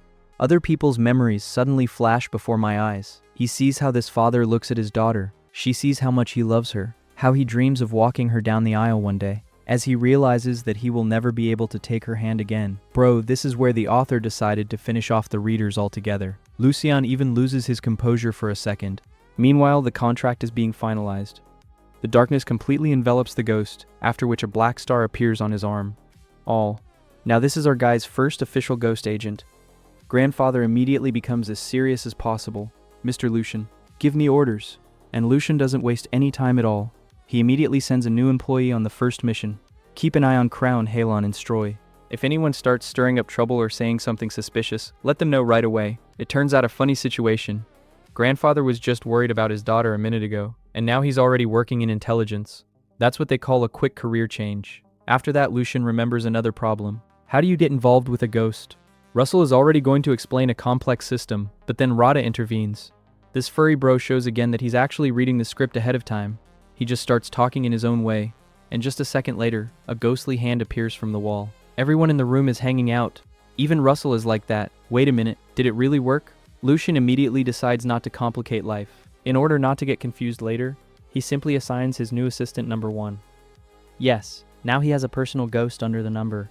The organization is gradually starting to turn into a real special squad, but no one is going to live in peace. The door opens. Crown returns. He looks like he's just been forced to go through 10 rounds of bureaucratic hell. He brings all the signatures and says that he has fulfilled the condition. Now it's Lucien's turn. Our guy immediately issues the first rule of the new organization. Never try to find out who I am. Very logical. If someone starts digging into his identity, Lucian will immediately consider it a betrayal. Crown calmly agrees. But Lucian doesn't stop there. He pauses. Russell suddenly gets nervous. Bro literally understands that something is about to be said that can no longer be undone. He's trying to stop Lucian. Think carefully. But our guy has already decided everything. He takes a deep breath. He looks directly at Crown, and in an absolutely calm voice he says, "I'm a warlock. Everything is already hanging here." Crown turns into a statue. The air seems to stop moving. Russell closes his eyes with the expression of a man who has just seen someone voluntarily press a big red button labeled, "Do not press." And Lucian. It stands absolutely calm, as if he just told me what the weather was like today. It is from this moment that the game goes to a completely different level. Crown just freezes. Bro literally caught the blue screen of death. He looks at Lucian as if the final boss himself has just confessed his love in front of him. And Russell is already mentally preparing for the fact that now everything is going to fall into the abyss. He closes his eyes in advance because he knows perfectly well how people usually react to warlocks. But something is happening that no one expected. The contract that was just concluded suddenly breaks the blue thread. Click. And everything. Lucian realizes that Crown has accepted his words after all. Not because he believed it, not because he liked it, because there's no turning back now. The next day, our guy goes to the bank first thing, and here the author decided to brag a little about the aristocracy. Lucian is quietly taking off 40,000 cases, and after that, he still has more than 300,000 left in his account. Bro, it's not rich anymore. This is the money has stopped being a problem at all mode. Even Russell can't stand it. He's literally getting jealous. You've withdrawn 40,000, and almost nothing has changed? Our guy just shrugs his shoulders. Yes, it's pocket money in general. Russell, at that moment, probably for the first time in a long time, wanted to resurrect only to die again, because such wealth is already a personal insult. Lucian is getting high. After his previous life, where he had to count every penny, now he feels like a man who accidentally turned on cheat codes. When he gets back, he immediately finds Crown, and without further ado, he throws him a hefty purse. Crown opens it, and he just stops breathing. He has an amount in front of him that they would not have earned with their whole company for many years. People literally smell the smell of new money and don't understand if it's a dream or reality. Lucian speaks as calmly as possible. There's 40,000 here. Buy everything you need. If there's anything left, take care of it yourself. Bro, this is the level of a real investor. Don't hold 1,000. Don't buy the cheapest. And 40,000 at once. Crown doesn't know how to react at all. Now a real war is starting in his head. On the one hand, a warlock stands in front of him. That is, a person who has been taught to hate since childhood. With another, this same warlock had just given him more money than anyone had ever trusted him with. And then Lucian finally finishes him off. "What should I call you?" Crown asks the question in a completely different voice. Lucian smiles a little. The real name cannot be disclosed. So he calmly replies, "Call me Hamel." Our guy just takes his older brother's alias. Why come up with a new nickname if a good one is already lying around? And then he adds another detail. "When we're alone, address me as Mr." Crown agrees immediately. The contract works like clockwork, but Lucian understands one thing perfectly. Crown still doesn't trust him. He can see it in his face, by the look of it, by the way he answers. And instead of pretending that nothing is happening, our guy immediately puts his cards on the table. "You don't love me." Crown is already twitching, because it's true. In his head, a warlock is almost synonymous with the word monster. Russell just sighs heavily from the side. Well, of course, who would even like to hear something like that in person? But Lucian continues absolutely calmly. "The day will come when you will be proud of what you have done today." That's the main character's confidence level. Bro hasn't even built an organization yet. He is only 3 people. Everyone is suspicious of him, but he speaks as if he has already seen the end credits of this story. Crown, of course, does not believe it all. It all sounds like beautiful words to him, but Lucius doesn't care. He had already calculated the future. He knows perfectly well how capable Crown will be, and he understands that it is this person who will one day be able to manage the entire organization. Lucian himself is going to stay in the shadows, like a real director. Let the others see the leader, and the real player will move the pieces from behind the scenes. This is already beginning to resemble not an ordinary novel, but a mixture of solo leveling with a secret organization from some kind of Gyasa code. After that, Lucian suddenly says, "Let's go." Crown doesn't understand. "Where to?" Our guy just smiles a little. "Let's see what you're capable of." It turns out that he noticed an interesting situation a long time ago.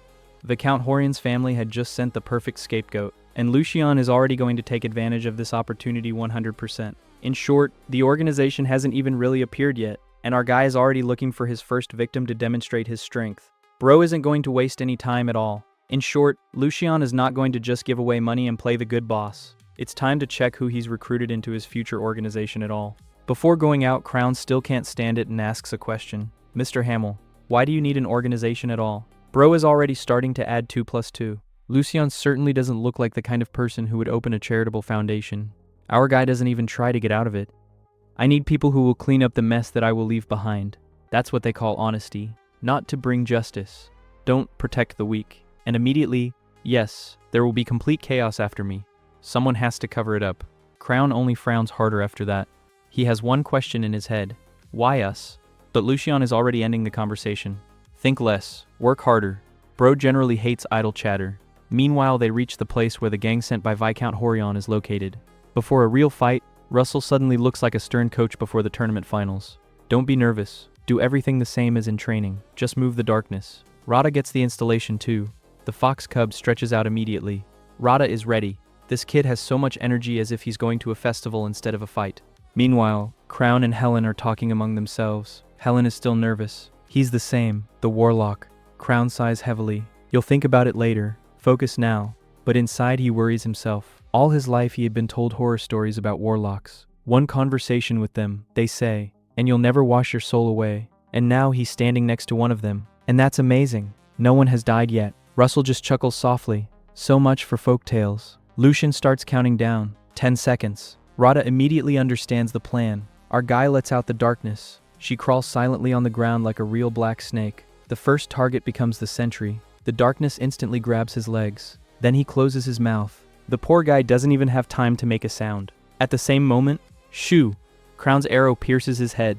Helen drags the body into the bushes with lightning speed. All. -1. It's so clean that the others don't even realize that their friend has already gone to meet the ancestors. Russell smiles contentedly. You're doing better than I expected. But Lucian isn't enjoying success at all right now. Conversely, he understands how difficult it is to control several streams of darkness at once. If it hadn't been for Rada's help, he would have been lying face down somewhere by now. Our guy makes a quick conclusion. We need to train even more. That's why Russell respects him. After the first success, Lucian does not begin to consider himself a god. He immediately looks for errors. That's the mindset of a real fighter. The first sentry, second, third. The team works like a well-oiled machine. Lucian binds, Crown shoots, Helen removes the bodies. The Trinity literally turned into a conveyor belt for eliminating opponents. But then the most delicious thing begins. Lucian decides not to play one at a time anymore. He wants to test everything he has learned. 15 seconds. This is his current limit. Rada confidently answers. Rada can handle it. And then darkness abruptly begins to spread across the land. She surrounds a whole group of enemies at once. The boys don't understand anything at first. Then they notice a strange black mass. What's that supposed to mean? In the next second, the darkness rises sharply. It was as if a huge black wall had grown out of the ground itself. And then one of the bandits finally catches up. Black magic. The warlock. Congratulations. You've got it. But it's too late. Lucian calmly gives the order. Grab it. And the whole black wall suddenly comes alive. Dozens of long arms grow out of it. They grab every enemy at the same time. Bro, it looks like death itself has decided to go on an overtime shift. The bandits are trying to escape. They scream. They're twitching. But it's no use. They stand completely immobilized. And then the real shooting gallery begins. Crown shoots 3 arrows at once. 3 heads. 3 hits. Helen is not far behind at all. He flies up to the bound opponents and begins to work with a dagger as fast as if he is participating in a speed competition. In a few seconds, the Viscount squad ceases to exist. That's the whole battle. Crown and Helen look at Lucian with completely different eyes. Previously, they had only seen a rich aristocrat in front of them. Now, they understand that there is a man standing next to them who is capable of turning any battle into a beating with one magic. To be honest, if they were Lucian's enemies now, they wouldn't even have had time to figure out exactly when they died. But so far, everyone is admiring. Our guy is getting really sick. Everything starts to swim before my eyes. My head is splitting. My temples are pounding as if someone has decided to arrange a rock concert right inside my skull. Russell explains it right away. You've wasted too much darkness. It's like draining a battery completely. The body just starts protesting. And then Russell reveals the unpleasant truth. If it wasn't for Rada in the last training sessions, you'd be unconscious by now. Bro, this is a cold shower. I just want to fight. And you're immediately reminded that you're still a beginner. But then Russell finally relents. Although for the first real battle, it was very good. Rada immediately leans out of the shadows. And Rada? A typical child. There is praise for the owner. Where's mine? Russell laughs. You're doing great too, although there is still a lot to learn. The fox cub immediately starts giggling contentedly. After the fight, Lucien decides to leave first. Crown quickly catches up with him. On the way, he suddenly asks, "Are you feeling ill?" Our guy even grins. Since when is he worried about me? And he answers as sharply as possible, "Your heart is wider than the sea." Crown just sighs. Yes, it won't be easy to work with this boss. Back in the city, Lucien first gets rid of his cloak and mask. There's no evidence. There are no traces. Everything should disappear. Then he suddenly remembers another problem. The master, do you happen to have a normal mask? Russell immediately grins. Of course there is. What kind of warlock exists without a pretentious robe and a mysterious mask? This is almost a mandatory profession dress code. But he's not just going to give it away, but it hints at where you can find it. Our guy is already mentally rubbing his hands. Another rare item will soon be in his collection. However, there is one problem. The sun. Rada literally hates daylight. Lucien picks up little bro and steps out of the shadows. The fox cub immediately begins to get indignant. Rada hates the light. His fur stands on end. Honestly, it looks like a vampire was forced to sunbathe on the beach. Upon reaching the mansion, Lucien immediately heads to the garden. Russell thinks the student wants to rest after a hard fight. But no, our guy is already making his next plan. He remembers all the ghosts that inhabit the mansion. Most of them can't stand him. Means it's useless to negotiate. There remains a second way. That's the one, which Russell promised to show later. Lucien calmly looks at his mentor. The master, tell me about the second way to subdue ghosts. And here it becomes clear. If our guy used to gather allies in a good way, now some ghosts will regret very much that they got in his way. After a hard fight, Lucien is not going to rest at all. Russell looks at him like a man who just ran a marathon and has already signed up for the next one. Lucien, do you seriously want to use the dark again? You've had a splitting headache recently. Our guy just waves his hand. It's easier now. Russell immediately understands where everything is going. Don't even think about increasing Racho's dose again. Bro literally doesn't let the student finish, because he knows perfectly well that it's about to start again. Maybe a little more? No. We won't even discuss it. But Lucien is starting to worry for another reason.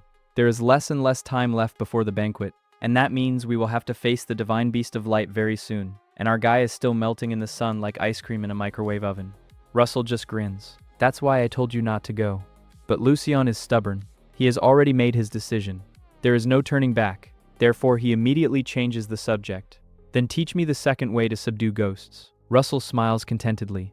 This method is much easier, then suddenly disappears. Wait a bit, I need to catch someone. While the teacher is away, the sweetest scene of the last few chapters begins. Rada is running around the garden, enjoying life, and suddenly runs up to Lucius. Look, Rada has paws. Our guy doesn't know how to react to this at all. Yes, there is. But the fox cub won't let up. He plucks a small yellow flower and holds it out to Lucius with both paws. Rada gives it to you. Our guy is hanging out. Bro really didn't expect this. For me, yes. Why? Rada's answer generally pierces the armor. Rada loves flowers, and Lucien loves flowers. That's why Rada gives you a flower. Honestly, sometimes this little fuzzy does more emotional damage than all the villains combined. Lucien suddenly realizes one thing. It was the first time in a very long time that someone had given him something. Just like that. Without benefit, without conditions. And at that moment, something inside him seems to change. He carefully accepts the flower. Even the red thread of fate is immediately cut off. It's like the world itself is like that. That's right, that's how it should be. But the calm lasts exactly 2 seconds. Russell returns, and he's dragging a ghost by the scruff of the neck. Lucien raises his head, and the face changes instantly. He recognizes him, and childhood immediately pops into my head. This particular freak was one of those ghosts who had been bullying him for years. While Lucien was living in a real nightmare, every night, these creatures were just having fun. Bro, it's not learning that starts now. And the real revenge. Russell immediately notices the student's condition. He carefully sends Rada back to play in the garden. The baby should not look at what is going to happen now. After that, Russell grabs the ghost by the head. Bam! You still dare to look at my student? Another blow. Bam! Remember that. Most of these ghosts only understand power. That's why I like the second way of submission much more. Lucien remembers the last conversation. But you said it was bad to attack ghosts. Russell shrugs his shoulders.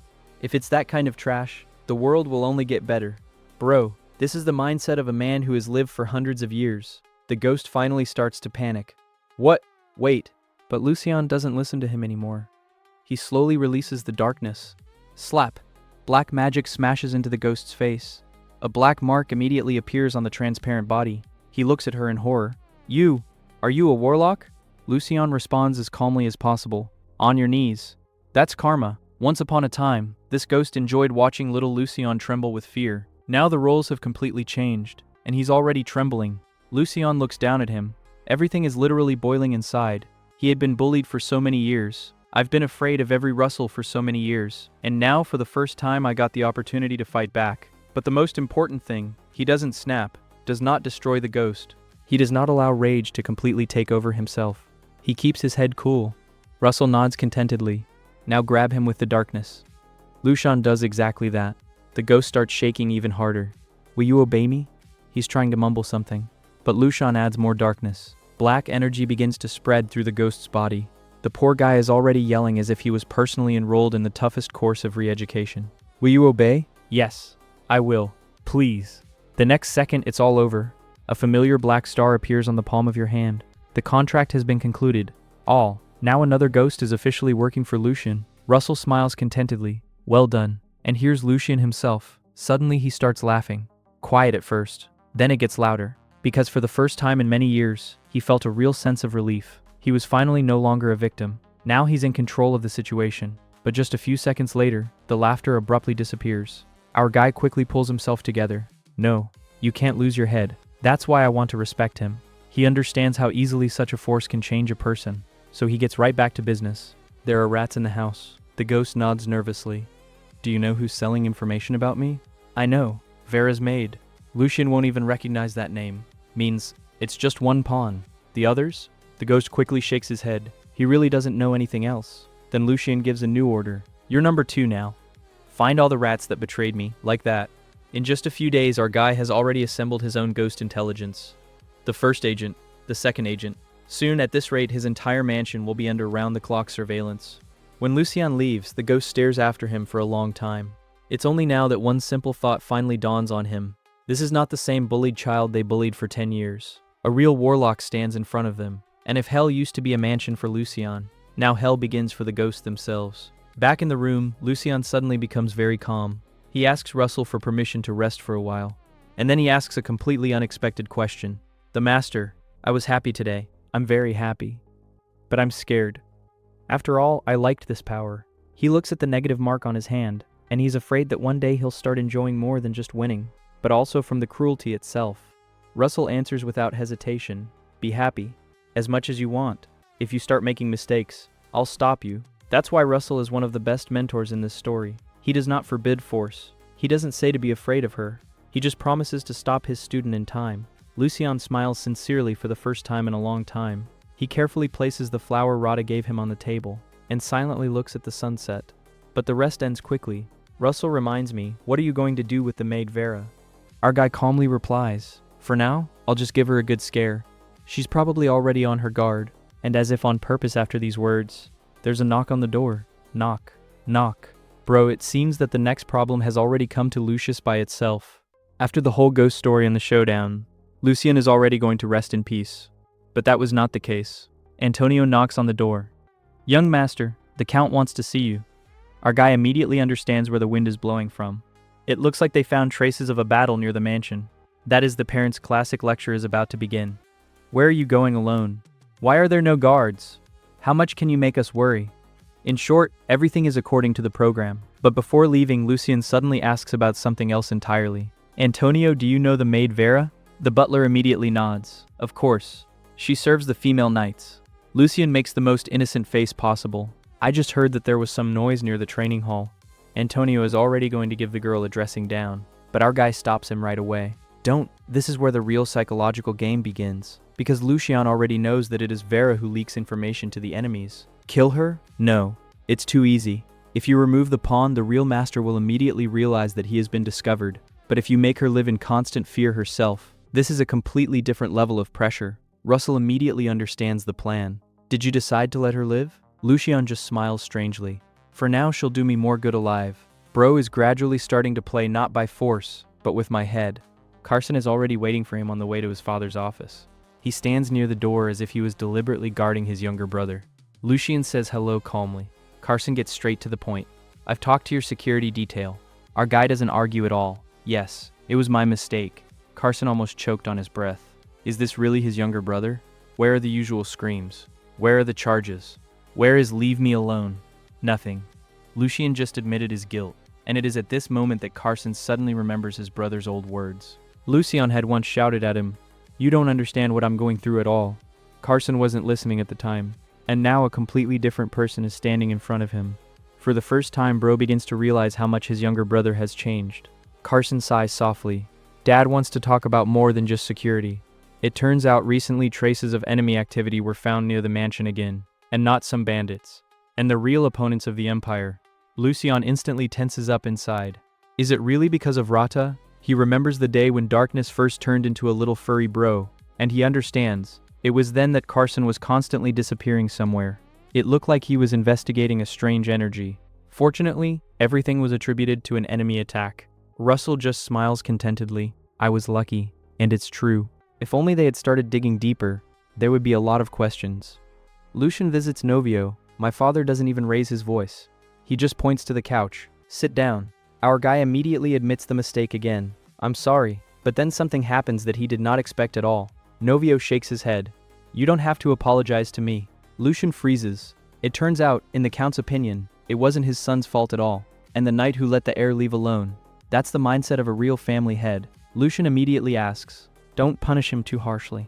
And Novio agrees. Bro, it seems that the father is now as surprised as the son. Lucien had never worried about others before, and now he's asking for a reduced sentence for his own guard. Novio looks at him as if the person in front of him has been replaced. After that, the conversation becomes much more serious. The Count begins to talk about the state of the Empire. On the one hand, the Sea of Death. It's such a creepy place that all life there just dies. With another, lots of neighboring kingdoms that smile in your face, and they're already sharpening the knife behind their backs. Shortly, no one is going to live peacefully here. And then, Novio gives out the most unpleasant thing. The enemy has started acting again. And this time it's much more serious than the usual skirmishes. Lucien immediately feels alarmed inside. Because in the novel, it was from here that the strengthening of the future main opponent gradually began. The main events are still 2 years away, but the first figures have already started to move. And suddenly, Novio looks directly into his son's eyes. You're their target. That's not good at all. Our guy doesn't understand at all at first. What's the point of kidnapping him? The Kronia family's mansion is almost better guarded than a fortress. Climbing in here is suicide. And then Lucien gets it. Stop. It wasn't Viscount Horion who bought the information about me. And the real enemy state. Bro, this is a completely different scale. It turns out that everything is much worse than he thought, and that's why he's finally convinced. Not killing Vera right away was the ideal solution. Now you can use it to reach real customers. Meanwhile, Novio continues cautiously. I know it's hard for you to be around people, but you need a personal servant to keep you safe. And then Lucien suddenly answers before his father can finish. I'll choose it myself. Novio doesn't even realize what he's heard right away. Lucien continues calmly. This will be my man, so I have to choose too. Even if I make a mistake, I'll take responsibility. Bro, this is our boyfriend's first time talking like an adult heir. Novio is silent for a long time, and then a strange feeling appears inside. He's glad, very glad, but it's also a little sad, because he understands. His youngest son had matured too quickly. In the end, the father just smiles softly. Good, but let me keep protecting you a little longer. Lucien is smiling too. Of course, father, and to be honest, it was impossible to imagine such calm conversations between them before. The daily report starts in the evening. Rata. Call number 1. The fox cub immediately raises its tail like an antenna. Number 1. Report. The bro works like a real cordless phone. The ghost reports the latest news. Crown had his team completely under control. Straw first threw a tantrum when she found out that Lucien was a warlock, but then I saw the money, and abruptly calmed down. Classic. Money heals better than any psychologist. There were no attempts to find out Lucien's identity either. Crown immediately shut everyone up. Truth, Straw is still swearing. Rata is already going to repeat her entire vocabulary verbatim, but Lucien instantly interrupts him. That's it. Enough. It's a little early for the little furry bro to know some words. At night, Russell habitually turns out the lights. Lucien is already talking in a sleepy voice. It's good to have you around, master. Russell doesn't say anything, but he remains standing by the bed until the morning, like a real bodyguard, although he pretends that he doesn't care at all. The next day, a new series of psychological tortures begins. Lucien specifically calls Vera to serve him after training. The girl approaches, and she's already shaking all over, because after the last meeting her nerves finally gave out. Our guy calmly takes a towel. He looks her straight in the eye. Are you afraid of me? No, I said. Then why are you so nervous? Vera is already barely standing on her feet. Lucien continues to smile. Don't worry, you'll get used to it over time, and you'll stop being afraid. To anyone else it would have sounded like encouragement, but Vera understands something completely different. He knows. He knows for sure. When Lucien leaves, she stands still for a long time. My heart is pounding like it's going to jump out of my chest. Our guy didn't even lay a finger on her, but he scared me more than if he had just started threatening. This is a real psychological terror. A few more days pass. There are only 4 days left before the banquet. Lucien continues to eat racho every morning. Then he coughs up blood. Then he eats again. It's been like this for the 10th day in a row. But the result? 0. Immunity to light does not appear at all. Our guy is already getting suspicious. Maybe. Do I need to increase the dose? Russell, meanwhile, suddenly becomes suspiciously kind. He speaks softly, smiling. He behaves like the most caring teacher in the world. Lucien looks at him, and inside he's already starting to laugh. Here he is. My chance to persuade the master to give me more racho. Bro is clearly going to pull off his favorite scheme again. And Russell, it seems, does not even suspect yet that the student is already preparing for new negotiations. In short, our guy has been trying to boost his immunity to light for 10 days in a row. It's the same scenario every morning.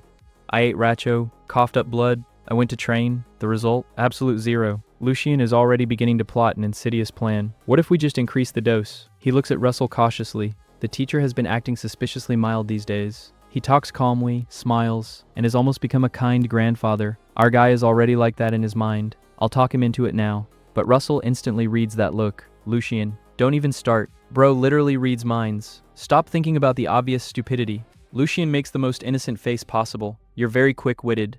Of course he's smart. Your eyes were darting around like you'd already figured out another way to ruin yourself. That's all. The plan failed even before the start of negotiations. But there's no time to be sad for long. It's time to end the story with faith. Lucien had been deliberately pushing her for several days. He didn't threaten. He didn't scream. He did not accuse. He just kept showing up. He was smiling. He spoke ambiguous phrases. And waited.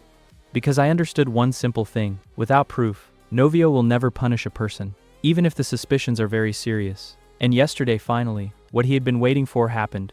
Due to nerves, Vera accidentally drops the note, and ghost number 1 immediately brings it to the owner. Bingo. The note contains all the information about Lucius that the girl was going to give to the customer. Now you can go to your father. When Lucien enters the office, Vera is already on her knees. Novio is nearby. Carson. And the maid herself looks like she spent the night not dreaming, but waiting for her own execution. Our boyfriend won't even let her open her mouth. He starts the play right away, and he's playing just at the level of Actor of the Year. I trusted you. The voice is calm, almost sad. I thought you were a good person, but you betrayed me. Even Russell is freaking out. Lucien. That's what you've just done. Bro specifically speaks as if Faith was very dear to him, although in fact he's been methodically driving her crazy for the last few days. Novio raises his hand. That's enough. That was exactly what Lucien wanted. My father will be interrogating me now. The Count gets straight to the point. Who's behind you? No talking about pity, no moralizing, no why did you do that? Just the facts. Vera begins to cry. I only did it for the money. Who was I supposed to give the note to? I do not know. Where? Between the windows on the 3rd floor, she answers questions so quickly, as if she hopes that speed will save her life. But Novio had already figured it out. There is no organizer in front of them. They have an ordinary pawn in front of them. He calmly gives the order. Keep doing everything as usual. Vera doesn't even understand what's going on. She thought she was about to be executed, and hers. They leave me to work. Certainly not out of charity. Now they will be looking for real enemies through it. Bro, that's the level of counterintelligence. And then Lucien suddenly adds another thought. Father, who can safely leave the mansion and come back without arousing suspicion? Novio immediately understands where he's going. While Lucien held the note in his hands, he saw a blue thread, and I followed her. She brought it to the knight. Check the person who will take the note. If it's really a knight, let him be my guard at the banquet. Carson looks closely at his younger brother. Lucien smiles calmly. I'm a crony too. Let me handle this myself. Honestly, a month ago no one would have even believed that he would say these words. A little time passes, and now Lucien is already walking through the city with Carson. Bro rarely went out with his brother anywhere that he can't remember the last time it happened. But Rada is happy. It's a holiday for him. Rada likes to walk. The fox cub runs around as if it has seen the world for the first time. Carson suddenly explains why he dragged his brother to the city in the first place. I need to buy something. Lucien first thinks about another investigation, but everything turns out to be much simpler. The wooden sword is no longer suitable for you. Our guy is hanging out. We are. have you come to buy a sword for me? Carson nods calmly. Once I decided to learn how to wield a sword, you'll get used to the real weight. But don't think I'm going to give you any favors. Russell immediately smiles contentedly. This is a real teacher. On the way, Carson delivers another piece of news. You were right. The knight had indeed taken the note. His name is Shen. He is the one who will most likely now be assigned as Lucien's personal escort. Our guy just nods. The plan worked perfectly. But right at this moment, something is changing. Lucien notices that the city is too noisy today. There are more people than usual. Everyone is running somewhere. And then, Russell's face changes dramatically. The priests. Bro, that's too bad. Very bad. Carson notices them too, and he gets serious right away. Let's go back, immediately, because the priests weren't supposed to be here today. If they violated the contract, so something really serious has happened. And Lucien immediately draws the most unpleasant conclusion. Is there a warlock somewhere? And suddenly, the blue thread that had been connecting Lucien to an unknown person all this time, it tightens abruptly. It leads to a narrow alley. Our guy can feel his heart starting to beat faster. And then the memory throws up a scene from the novel. One almost invisible character. Just a few lines. But it is he who will remain faithful to Lucius until the end. His words pop up in my head. If I had known then that Mr. Lucien was around. Bro, Lucien understands. This is the moment. That's the man. Carson is in charge again. Let's go back. But our guy isn't listening anymore. He takes off abruptly. Lucien. Carson rushes after him. Russell is actually starting to panic. A priest is approaching us. But Lucien endures. He's already starting to feel sick just from the presence of the holy power. However, he keeps running. Because he knows, if he doesn't make it now, then it will be too late. Following the blue thread, he turns into an alley, and finally sees him. The boy is sitting next to a pile of garbage, all alone. It is to him that the thread of fate leads. I found it. At this moment, something very strange happens. The darkness inside Lucien suddenly begins to rejoice. It was like meeting someone very important. Even Russell gets lost. What is this feeling? Never. I've never felt this way before. Lucien himself doesn't understand either. He knows this character from the novel. But there was no such thing. And suddenly Rada runs up to the boy himself. She jumps on his shoulder, and she starts passing it to him. The darkness. Lucien is in complete shock. Rada, what are you doing? The fox cub answers quite calmly. His darkness is unstable. Rada helps. Stop. The darkness? Lucien literally freezes. How is this even possible? After all, this boy, not a warlock. He's at all, not a human being. Lucien immediately realizes who he has just found, and it gets as serious as possible inside. Because that boy, not a human at all. This is Hume, the experiment of some crazy fallen warlock. He was literally created from the corpse of a monster. Yes, this is already the Frankenstein level, only with magic. And the strangest thing, according to the plot of the novel, Hume could not use magic or aura at all. He existed as some kind of unknown being. That's why Lucien doesn't understand what's going on right now. And suddenly, crackling, the blue thread between them breaks, as if the goal had finally been achieved. Russell immediately switches to Rada. Did you do that? The little fox puffs out his chest proudly. Yes. His darkness was unstable. Rada just shared his own. Everyone freezes. Russell is silent for a few seconds. Then he asks slowly, wait a minute. You? Do you see the darkness? Rada nods happily. Of course. Rada never lies. Even Russell is in shock right now. Bro lived for God knows how many years. He was a genius warlock. But for the first time he sees a creature that can literally see the darkness itself. Looks like the divine animal turned out to be much more beautiful than everyone thought. Meanwhile, Lucien helps Hume up. Wake up. And then another strange thing happens. The boy was shaking like a leaf just now. But after a second he answers absolutely calmly. Thanks to you, my condition has stabilized. Thank you. Lucien gets goosebumps. Because it sounds like a child and it feels like an ancient butler with 100 years of experience is talking to you. Manners don't match age at all. Hume notices the reaction. And he's absolutely serious. Was my greeting wrong? Bro takes communication so literally that it even gets a little creepy. And it was at this moment, a clink. Carson draws his sword. Lucien turns around abruptly. His older brother is already standing between him and Hume. The face is as serious as possible. Our guy is only now realizing, from the outside, it looked as if he had suddenly run to rescue some unknown boy, was talking to himself and hanging out in the middle of the alley. Very suspicious. Brother, let me explain.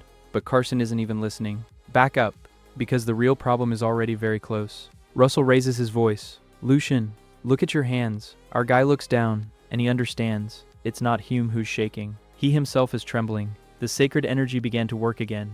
The nausea returns instantly. It seems like my stomach is about to decide to exit the chat. Priests enter the alley. Their leader immediately begins the official speech. We have come to destroy the evil that follows the darkness. Carson doesn't even blink. You want to say, have you voluntarily decided to go into exile? That's a low blow, because priests know the rules perfectly well. They are forbidden to walk around here on their own. But the main one calmly answers, even if we're exiled, we can't ignore the trail of darkness. Carson takes a step forward. The one you're looking for isn't here. Go away. The priest continues to insist. Let us make sure. Carson calmly removes his hood. I'm Carson Cronia. Silence immediately ensues. All the priests look at each other, because Cronia's last name sounds like a cheat code on the border. But even after that, the boss shakes his head. I'm sorry, but the order of the God of Light is more important to us. Bro really decided to butt heads with the man who runs the entire border. Boldly, very brave, and very stupid. Carson is already getting nervous, because he sees Lucian. He's getting paler and paler. The scariest thing, he doesn't know what he's protecting at all. Yuma? A warlock? Or just some kid? But he doesn't care. Once Lucian rushed after this boy, so my brother needs him. Which means Carson will defend him to the end. It's that simple. A real staring game begins between the parties. No one is moving. No one gives in. And Russell is almost panicking. That's crazy, he sees perfectly well. The holy power literally destroys the surrounding darkness. For an ordinary warlock, this is a deadly unpleasant place. For Lucian, who is still just learning, hell in general. Are you still holding up? But Lucian can no longer answer, because he feels it, just a little more, and he'll throw up again. Rada is also almost shutting down.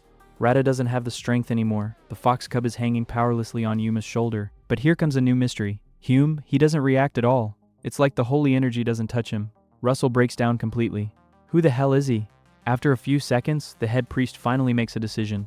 He knows about Lucian's allergies, and he understands. If he keeps pushing, the guy could die right here. Therefore the priests leave. Victory. Carson immediately puts the sword away. He approaches his brother. Is everything okay? Lucian only nods slightly. You can tell me everything at home. And then calmly adds, Yuma, you're coming with us too. That's how Hume gets an invitation to live in the Cronia family mansion in just 5 minutes. Good career growth. But luck doesn't last long. When they're already leaving, some young priest suddenly decides to become a hero. He releases a stream of holy power without orders. Russell immediately rushes forward. You idiot, he's literally trying to shut Lucian down, although he's a ghost himself. And he doesn't have time. The holy energy still touches Lucian. Carson turns around faster than the man can blink. Who dares? At this point, he no longer resembles a human at all. More like a beast that smelled blood. The sword is instantly at the priest's throat. The head priest immediately falls to his knees. I'm sorry. He was wrong. But too late. Lucian takes a step forward, and, blood gushes from his mouth, and much stronger than after Racho. It's such a pain. It was as if the body had decided to shut down completely. Carson managed to fend off most of the blow, but even the remainder was enough, and right before consciousness starts to shut down, Lucian sees the blue thread again. What? After that, the world just disappears. When he opens his eyes, Russell is already sitting in front of him. Calm down. You're home. Rada immediately appears nearby. Lucian, you've been sleeping all day. The fox cub immediately checks his cheek with his paw. Our guy exhales with relief. But the first question is not about myself at all. Rada, are you okay? Real progress. Until recently, Lucian was only worried about his own skin. But then he remembers the most important thing. I was. A scandal? Russell runs his hand over his neck in silence. I was. Carson, cut off the head of that priest. This is a real disaster. Bro literally executed a clergyman before the biggest banquet in recent years. The politicians are going to be absolutely thrilled right now. Spoiler alert, no. Then the conversation turns to Hume. Russell looks as puzzled as possible. Him. Strange. Lucian pretends that he doesn't understand anything. What do you mean? And then Russell gives it out, that even Lucian forgets to breathe. He sees me. What? Even Lucian, who knows almost the entire novel, is in complete shock right now. Russell has said it 100 times. Ghosts can only be seen by those blessed with darkness. But Hume, not a warlock. That's impossible. Then that's all that remains. No, I don't even want to think about it. It seems like even a genius warlock has encountered something for the first time that he can't explain. Lucian goes straight to Hume. It's already clean, washed up. He's sitting in the guest room. It's like yesterday I wasn't hiding near a garbage dump at all. When the boy sees Lucian, he immediately smiles. Good afternoon. Lucian notices. His father really settled him as a full-fledged guest. Not in the basement, not under guard, namely, as a guest. And then the real explosion of the plot begins. Hume talks calmly, with Russell, looks right at him. She answers him. He even asks how to handle it properly. Russell finally freezes up. He really sees me, so did Lucian. Because now there is no doubt anymore. This is not a coincidence. And then Hume says quite calmly, I know. That Mr. Lucian is a warlock. Silence. And immediately the following. Thanks to your darkness, I will be able to exist normally for a few more years. Russell almost gets a heart attack. What are you talking about? Hume still answers calmly. I've been turned into a monster. My body is imperfect. That's why I need darkness. And as proof, he sticks his tongue out, on which it is engraved, the Black Star. The exact same one that appears when signing a contract with ghosts. Lucian looks at her, and it just freezes. Because of that, it wasn't even in the novel. Lucas immediately realizes, after the story with the letter, that sitting and waiting is generally the way to nowhere. His brother obviously assigned someone to look after him, and now our guy decides to figure out this watchdog. And without magic, without unnecessary noise, it just turns on the detective mode of the Sherlock plus Eisen level. In the morning after the meeting, Leo suddenly asks, Are you even satisfied with all this? At first, the drug addict does not understand what is happening at all. He sits relaxed. But then Leo is like, Lucas has a watchdog now, and everything. The narc's face instantly becomes serious. Bro literally switches from the chill mode to the FBI has already left mode. It turns out that Lucas went to the post office under the pretext of, Is there a letter from my brother lost? I tried to find out who received the letter at all, and Leo is like that. Where do you even find such methods? Because this guy is so law-abiding that he wouldn't even dream of such a thought. The narc is generally delighted. The guy laughs. Haha, that's brilliant. However, it still didn't work out to figure out the person. Lucas explains that his ability does not read the thoughts of the whole world. It only works on a specific person, requires a meeting, and it also roasts your brain after use. In short, they didn't bring free ultra instinct here. The narc even offers to send a share, and then the strangest conversation begins. Pi is smart, but he can't read. But he can talk. Leo is looking at them at this moment as if he happened to be in the ward of the most dangerous. Lucas just smiles. Thanks, but he still won't figure out the mail archive. Then the drug generally gives out. Then use mind control magic. Lucas immediately cuts to this idea. No, he's going to use magic only when there are no other options left. And Leo understands right away. Our guy has already come up with a plan. Then the real stealth begins. Lucas is literally turning into an NPC. Woke up. I went to classes. I ate. Came back. More classes. I ate again. He's sitting in the room. He doesn't go anywhere at all. If anyone is following him, then the poor guy is currently watching the most boring TV series in history. He even temporarily cancels evening training sessions with Leo, citing his health. He visits the organization through warp, so there are no problems there. The plan is as simple as possible. Don't give the enemy any information at all. But there is one problem. He doesn't go to people. People are coming to him, and it's already starting to get annoying. In potions class, the professor specifically calls Lucas to answer in front of the whole class. Why? Because our guy became one of the best students after the exams. Now the teachers literally arrange an inspection. Show me again that you're so smart. Lucas answers calmly, without pathos. No mistakes, and that's what creates the problem. He's changed too much. Now the whole university is starting to notice. Wait a minute, is this even the same Lucas? And if it used to be considered furniture, now every second person wants to get to know it. And where is the attention? There's also a watchdog. Our guy understands this perfectly well. Therefore, he decides not to guess and arrange a check. After dinner, the real movie starts. Lucas goes to the library on purpose. He stays there until almost midnight. Then he breaks down abruptly, and he starts running around the campus. That's coming. Then it stops. Then he looks around. He ties his shoelaces on purpose. And twice, the author literally shows how bro sets traps worse than light Yagami. Every stop is a test. Every turn is a bait. Every extra step is a chance to make the pursuer reveal himself. Finally, Lucas comes out to an empty park. It turns around abruptly, and bam, grabs a guy and immediately slams him into the wall. The game is over. The poor guy didn't understand what had happened at all. A second ago, he thought he was successfully following, and now he's being interrogated himself. Lucas even notices. Not bad. He even used a silencing spell. That is, the person is really prepared, but I didn't prepare enough. The guy starts to panic. Let go. Lucas only pushes him harder against the wall, and he calmly asks, Who sent you? He immediately turns on the mode. Nobody. And that's where the fun begins. Lucas instantly puts the whole situation on the shelves. He understands that his brother would never have written in plain text.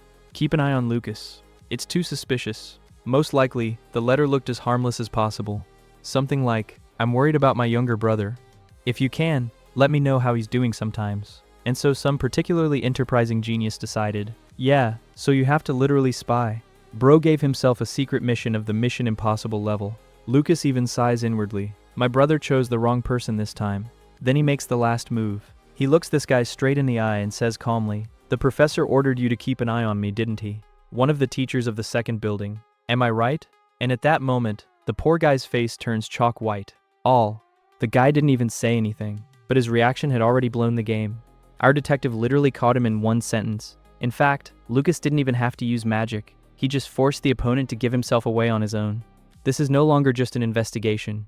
This is a real death note, only instead of a notebook, it's cold logic. And instead of Kira, our guy who psychologically breaks a person in one conversation, our guy is just coming to his senses after almost falling away from the holy light, and Russell immediately gives out news that literally changes the rules of the game. Congratulations. Lucian is like that. What? Russell answers with a very pleased expression. Now you have light resistance. And then Lucian's system just freezes. The guy literally takes a few seconds to figure out if the old man is kidding. Really? I don't joke about such things at all. And then the real brainstorming begins. Our guy remembers everything that happened to him lately. Racho, constant training, holy light, allergy, an attack received in the face, and bingo. He finally gets it. The final boss of the novel also gradually stopped being afraid of the light. So the more often you suffer this hellish pain, the higher the resistance becomes. Simply put, the author officially introduces the mechanics of pumping through suffering. Dark Souls nervously smokes on the sidelines. Lucian's eyes literally start to glow after that. Not from holy power, from greed. He's already mentally building a build. The organization has appeared. Hume appeared. The portability of light has opened up. Now, all that remains is to swing on. Russell looks at that suspicious smile, and immediately realizes that something dangerous is about to sound, and he's not wrong. The teacher. Don't tell me. I'm thinking of subduing a few more ghosts. Russell just looks at him. The guy coughed up blood 2 days ago. Today the army is already expanding. A real warlock? A vacation? I didn't hear it. Then another act of psychological terror begins. Some poor ghost quietly exists after death, and suddenly Lucian appears in front of him, and not the nervous guy who used to be afraid of every sneeze. No, now it's a real mini-boss. The ghost immediately begins to panic. Please, it's my fault. But Lucian comes closer without emotion at all. It throws darkness at him, and he speaks calmly. Obey me. The ghost's will literally turns off. A few seconds later, he's on his knees. I will serve young Master Lucius. All. Minus another free spirit, plus another employee of the corporation Darkness Industries. Lucian gives you the number right away. You're the 7th. Then he calls the second ghost, and distributes tasks. Look for all the rats in the mansion. In fact, our guy is currently building his own intelligence service. No cameras, no agents, just an army of ghosts. Literally CCTV, just the supernatural version. While all this is happening, Lucian begins to feel the presence of other spirits even without Russell's help. The teacher nods contentedly. There is progress, but it immediately slows down the student. Take your time. If the control breaks, the brains will simply melt. That is, the game warns you honestly. Don't try to upgrade the skill ahead of time. And then comes the sweetest part. Rada, it turns out, is also conducting a briefing. The fox cub explains to the ghost in a serious voice. When I say report, just report. Lucian watches this picture in silence for a few seconds. Then he strokes her anyway. Well done. Rada immediately switches to Russell. And me? The old man first makes the face of a man who is being forced to confess his love in public, but then he grumbles anyway. Good job, all. Rada is happy. The tail is faster than the propeller. 2 days pass. Lucian is literally locked in a room. After the incident with the priests, the family is no longer going to take risks. The knights are standing at the door. Visitors are not allowed. Our guy is bored, but only externally. In fact, he's already making new plans. First of all, I need to show Hume my second identity. Secondly, the organization urgently needs money, and the more the better. Fortunately, in 2 days, Hume is already turned into almost a real butler. Antonio is generally beaming. He comes to report every time. Young master, he already learned that. It feels like a grandfather bragging about the successes of his beloved grandson. Lucian, along with Hume, sneaks out into the city. Before that, he orders, change your appearance. Yum instantly becomes a girl. The author reminds that this guy, or maybe she's a girl now, it can literally change gender at will. The ability is maximally imbued. Lucian puts on a mask.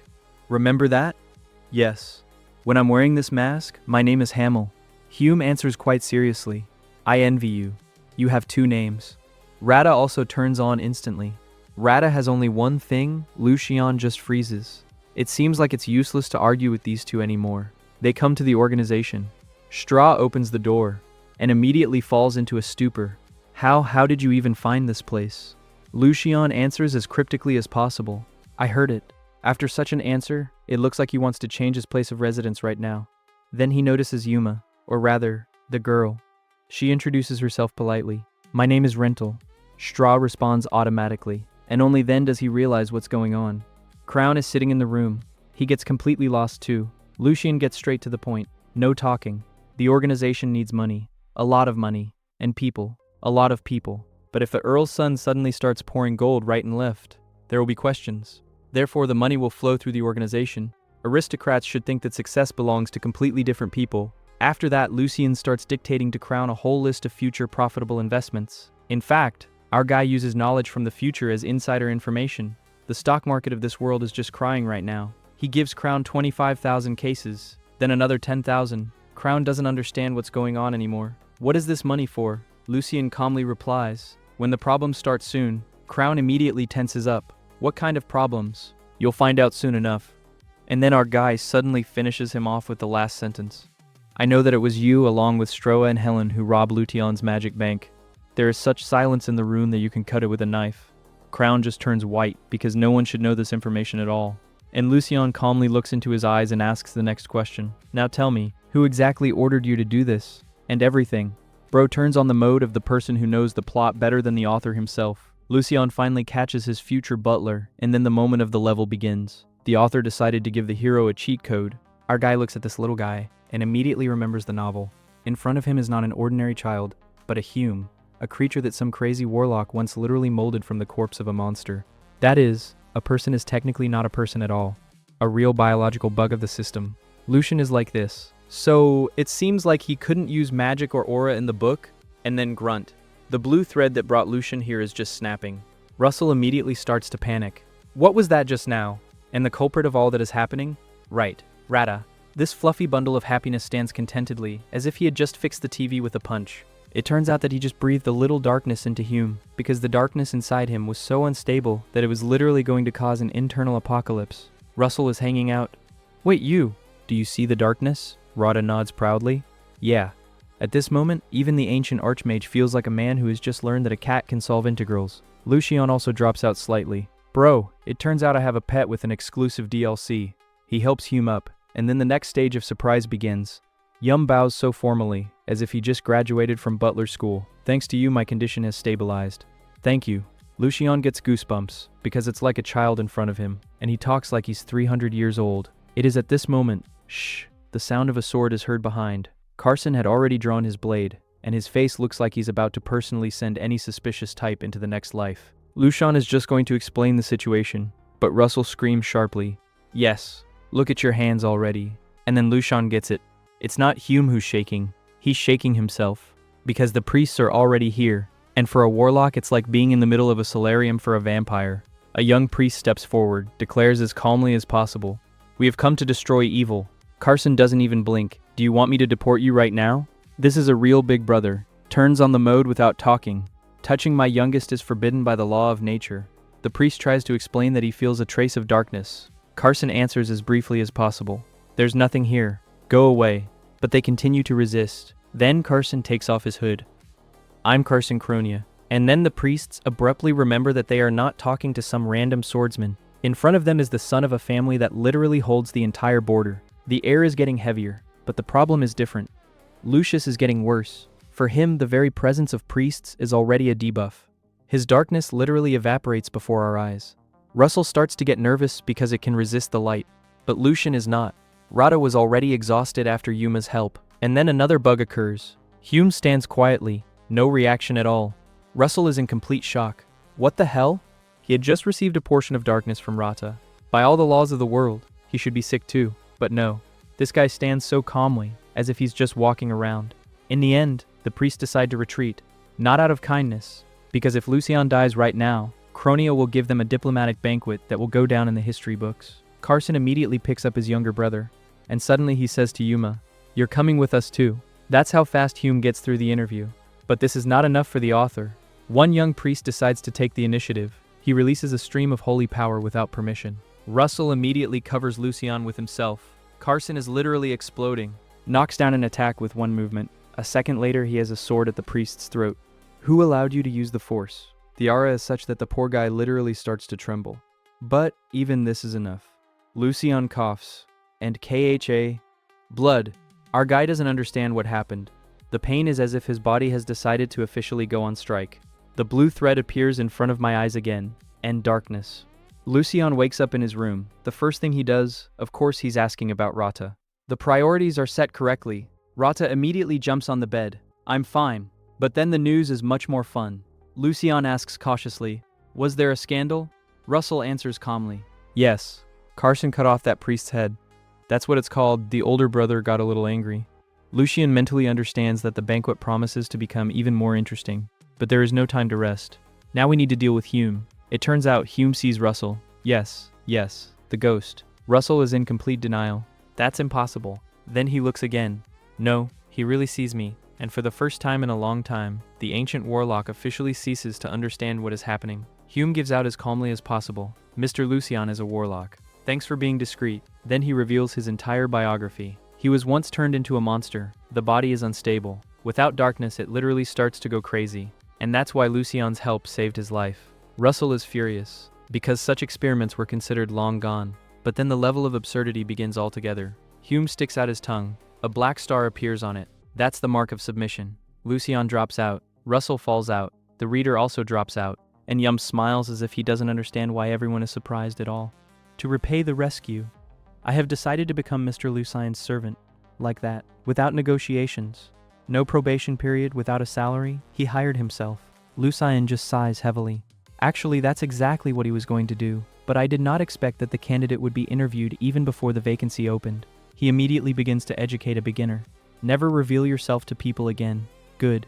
And ask permission first. Good. After that, Hume shows his abilities. First of all, he has no mana. Generally.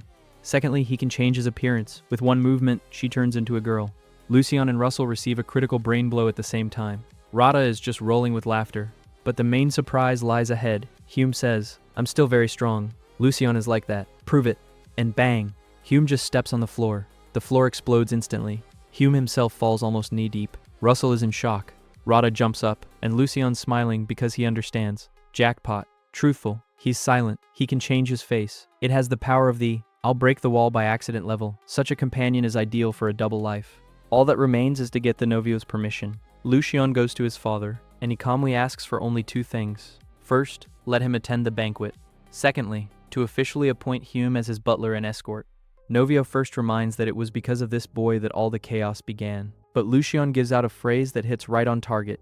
I've already been betrayed by people I trusted. Betrayal does not depend on one's position. Even Novio stops talking after that. Lucien continues. I don't need a man. I need an obedient dog. Tough? Very. But Novio perfectly understands the real meaning of these words. Finally, both requests have been approved. Victory. Then Lucien separately asks Antonio to teach Yuma all the duties of a butler. The old man is almost crying with happiness, because he had been dreaming for years that the young master would finally have a personal servant. Hume officially gets a new profession. Lucien returns to the room. He strokes the contented Ratu. And then Russell smiles mysteriously. Don't you notice anything? Lucien begins to wonder. Maybe clothes? Maybe hair? Russell is already clutching his head. Put your hand out the window. Lucien stretches out his palm into the sunlight and freezes. Skin. He doesn't blush. Russell smiles. Congratulations. Now you're the first warlock to be immune to the holy light. And now it's not just an upgrade. This is literally a hero who has just opened a new skill branch that the developers did not plan at all. Our guy is finally going to the long-awaited banquet. There's just one caveat. Carson decided that the trip was the perfect time to set up a free army camp. The carriages stop. Yum, like a real new butler, immediately flies up to open the door for Lucius. Antonio taught him all the rules. Open the door first, then greet the host. Everything is beautiful. Hume opens the door and it just freezes. This is not a noble young master. In front of him, a prisoner from a medieval prison. There are weights on my hands. There are weights on my feet. Lucien is drenched in sweat. Next to him, Carson is calmly giving a lecture on posture. Hume is like this. They didn't teach me that in butler school. Russell is already laughing like a troll. Don't look like that. This is a training session. Lucien is trying to say something. Bruh, brother. But Carson got so caught up in the workout that he forgot to say stop at all. For another 30 seconds, our guy just keeps suffering. And only then, we're done. Lucien literally falls on the seat. He breathes as if he had just dragged Everest onto his back on foot. Carson calmly exits. Help the younger one. Seriously. For Carson, this is a completely normal family outing. Hume brings water. Lucien drinks it as quickly as if he has found the Holy Grail, and only then is he able to see the world again. When he goes outside, his jaw literally drops. Thousands of multicolored streams of light flash in the sky. Everything is shining. It shimmers. It looks like the northern lights and a giant magical firework display at the same time. Rada generally starts jumping with delight. Wow. Russell calmly explains. The gate is working, and then Lucien finally understands. Soon he will use the Empire's magical gates for the first time. Our guy already feels like the main character of a JRPG which opens fast movement for the first time. After reaching the closed village, Lucien immediately moves on to the main goal. The teacher? Where is the bank? Russell immediately starts grumbling because he understands perfectly well. He's about to be officially robbed. Lucien instantly switches on the favorite student mode. But I'm your only student. A low blow. Russell pretends to be unimpressed at first, but he's already melted inside. He remembers how many warlocks died at the hands of their own students, and involuntarily he understands. Lucien doesn't look like that kind of person yet. As a result, he shows the way. They enter the magic bank, and that's where the most suspicious scene begins. Instead of documents, Lucien just puts the money down. The bank employee silently takes part of the amount and immediately confirms the issue. Our guy is like that. Wait, is this even a bank? Even Russell agrees. The worst place to store things. And that's exactly why best. After a couple of minutes, a wooden box is brought out to them. Lucien opens it, and there is a completely black mask inside, without holes. Generally, Hume immediately asks the most logical question, and, is it even possible to breathe in it? Russell calmly replies, you can. All. The explanation is finished, but then he reveals the main secret. It's not just a mask, it's a magical artifact, real, with special abilities. Lucien is already mentally checking the box. Another cheat item has been successfully found. Now his plan is half done. There are still more than 2 hours before the gates open. Lucien decides to walk around the market for a bit. Russell is worried. Maybe it's better not to. But Lucien is already preparing for the banquet. Let there be an adaptation. Without a hood, it will be much worse later.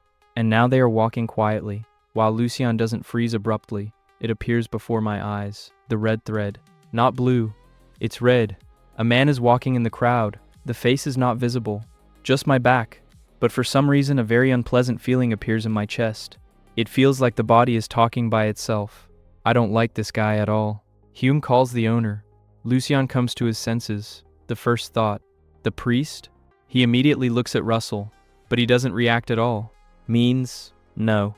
It's someone else, and that only makes it more disturbing. To distract himself, Lucien starts asking about Shen. Hume answers honestly. Nothing suspicious. Everything is calm. And then he sees chicken skewers. All. The information is over. The person completely switches to food. One, please. Rada jumps instantly. Me too. Two then. Lucien is just looking at what is happening. Then Hume asks the owner with complete seriousness. Do you want to take it too? Russell is already laughing so hard that he almost folds in half. I like this guy. But Lucien understands. There is a lot of educational work ahead. An hour and a half later, they return to the carriages. The rat next to it destroys meat in the same way. A real duo of professional eaters. Lucien is interested. Do you even need to eat? Hume calmly replies, no. But I was told that it is good for mental health. The most honest answer. Rada also gives out his philosophy. I eat to get bigger. Everything is logical. But Lucien stops suddenly. He asks Yuma to put down the barbecue. He asks Ratu to come down. And, slap. He slaps Yuma in the face. Rada jumps up. Hume immediately falls to his knees. Russell even tries to intercede. Can we forgive? But Lucien shakes his head. No, training is underway now. He explains it calmly. When the master speaks, you're not interrupting. Don't get distracted, and you don't run away to the food. You're my butler. Remember that. Hume immediately bows his head. I'm sorry. It won't happen again. That's all. The punishment is over. But Lucien immediately pulls out a new bundle. Fresh chicken kebabs. A butler shouldn't eat what's fallen to the ground. Hume stares at him with wide eyes. Now he finally gets it. It wasn't cruelty. It was a lesson. Real education. Rada is generally happy. Meat! The priorities of the divine beast are stable. Everyone gathers near the gate. The carriages are lining up. Carson is sitting quietly nearby. and suddenly, Kawawang! Russell's face changes instantly. The warlock.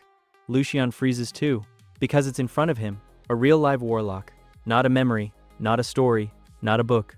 And right here, and it's like the game has just released a new story quest. A familiar blue thread appears before my eyes. She connects Lucian with this unknown warlock. Everything. The quiet trip is officially over. The carriages finally stop, and Hume, who only became a butler yesterday, immediately flies to perform his duties. Antonio gave him a whole set of instructions. Open the door, say hello, be polite, behave like a real servant. Our guy opens the door, and it just freezes. Because inside, Lucian looks like they decided to turn him into a character from Naruto, who swings with guys' weights. There are weights on my hands. There are weights on my feet. I'm soaked in sweat. Carson is also giving a lecture on posture from above. Hume is literally like this. Antonio didn't say anything about IT. Russell is totally freaking out. It's not torture. This is a training session. Half a minute later, my brother finally remembers that the carriage has already arrived. Stop.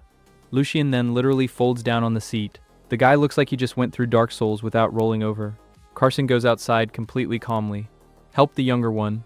Hume immediately brings water, and only after a few sips does Lucian finally begin to come back to life. But it was worth going outside, and that's where the real beauty begins. Hundreds of multicolored streams of energy flash over the sky. Everything shimmers. Waves of light spread through the air. It looks like someone combined the northern lights, fireworks, and a portal from some marvel. It's the Imperial Gate that's being launched. Our guy just looks up, and inside a small child is already screaming with happiness. The capital is finally here. They come to a closed city, and the first thing Lucian does, he doesn't rest at all. He doesn't go for a walk. He doesn't go sightseeing. No. He immediately asks Russell, "Where's the bank?"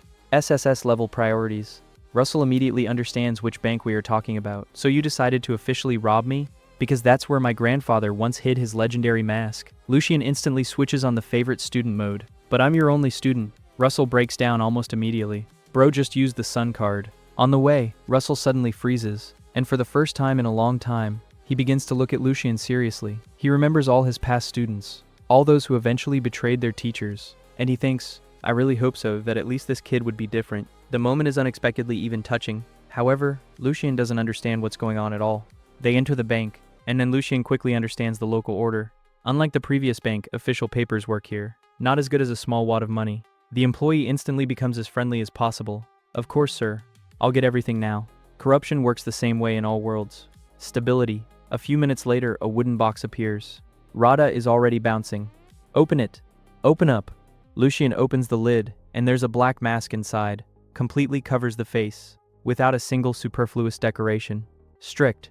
It's cold. As stylish as possible. Literally the vibe of the anonymous boss of the organization. Hume immediately asks the most logical question. And, is it even possible to breathe in it?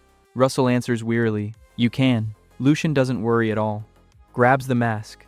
He puts it in his pocket. Half of his future plan is already ready. After the bank, Lucian gives Hume the money. Buy yourself something, and the trio goes for a walk around the market. Our guy decides to gradually get used to walking without constant panic. After all, there will be many times more people at the banquet. It's time to adapt. And everything seems to be calm, while a red thread suddenly does not appear in front of my eyes. That's where the atmosphere changes dramatically. A man is walking among the crowd. Lucian can only see his back, but inside, the most disgusting feeling immediately appears. It's as if the body is talking by itself. I don't like this guy at all. The man disappears into the crowd. The red thread remains. Russell doesn't understand what's going on either, but at least he says it right away. It's definitely not a priest, and it's already calming down a bit. But the unpleasant feeling doesn't go away. The author literally throws a flag in advance. Remember this guy. To distract himself, Lucian starts asking Yuma about his business. He calmly reports. Shen didn't do anything suspicious. Everything is quiet. And in the middle of the report, Yum suddenly stops in front of the tent. One chicken skewer. Rada instantly. And me, Hume corrects himself. Two then. Lucian is standing nearby. Looks at it all. And she just can't believe it. Russell laughs like he's watching the best stand-up of the year, because Yum is now literally in the middle of a conversation with his master and decided to switch to food. The priorities are ironclad. An hour and a half later, the whole company returns back, and all the way Yum and Rada are chewing non-stop. The two of them found each other at all. Lucian asks, do you have to eat? Hume answers honestly, no. Then why? I was told that it is good for mental health. Absolutely ironclad logic. Rada explains it too. And I eat to get bigger. All. The arguments are over. But Lucian understands that this cannot go on. He stops Hume. He asks me to put the shish kebab down and clap, gives him a slap in the face. Rada jumps up. Hume immediately falls to his knees. There is no anger. There is no hysteria. Lucian just starts explaining calmly. Never interrupt the master. Don't get distracted during the conversation. You're my butler. Remember that. Here you can clearly see the difference. He doesn't punish for pleasure. He educates. Because if Hume interrupts Carson like that one day, there's no slap coming. There, the head will get to know the body separately. Hume understands everything right away. Sincerely apologizes. He promises not to repeat it. And then Lucian silently throws him a new hot skewer. A butler shouldn't pick up food from the ground. Well, Hume is finally sold. You still need to be able to educate people this way. The company returns to the gate, and it seems that the next step will be the usual transition. But the author is like this. Are you relaxed? The sky is suddenly covered with darkness. A monstrous explosion is heard from the gate. Black energy begins to spread through the air. Russell is literally screaming. The warlock. Carson leaps forward without a second thought. A real monster. Bro doesn't discuss options at all. There is an enemy, so the enemy is going to die now. Lucian is about to leave, and then a strange thing happens. A blue thread appears in front of him. She ties him up with this very warlock. Our guy understands right away. It's Destiny's quest again, and you won't be able to refuse. Meanwhile, natural horror is starting to happen around. Distorted darkness spreads across the ground. A vile energy rises from under my feet. Even Lucian is starting to get an instinct. There's literally an animal desire to destroy this darkness. Russell barely manages to bring him to his senses. Wake up! It turns out that any real warlock instinctively hates the fallen. These are no longer personal emotions. It's nature itself. But then it gets worse. The darkness clings to Hume. Black blood. The body begins to collapse, and Lucian doesn't think at all. He immediately pours his own darkness directly into Hume's body. Russell is in shock. What are you doing? But Lucian had already made a choice. He saves his butler. The distorted darkness literally crystallizes and crumbles. Hume survives, but the real horror movie starts all around. A black liquid bursts out of the ground. Human figures rise. The dead without a soul, without reason. Only hunger. Necromancy in all its vile glory. Even Russell gets as serious as possible, because this is no longer ordinary magic. This is a real desecration of the dead.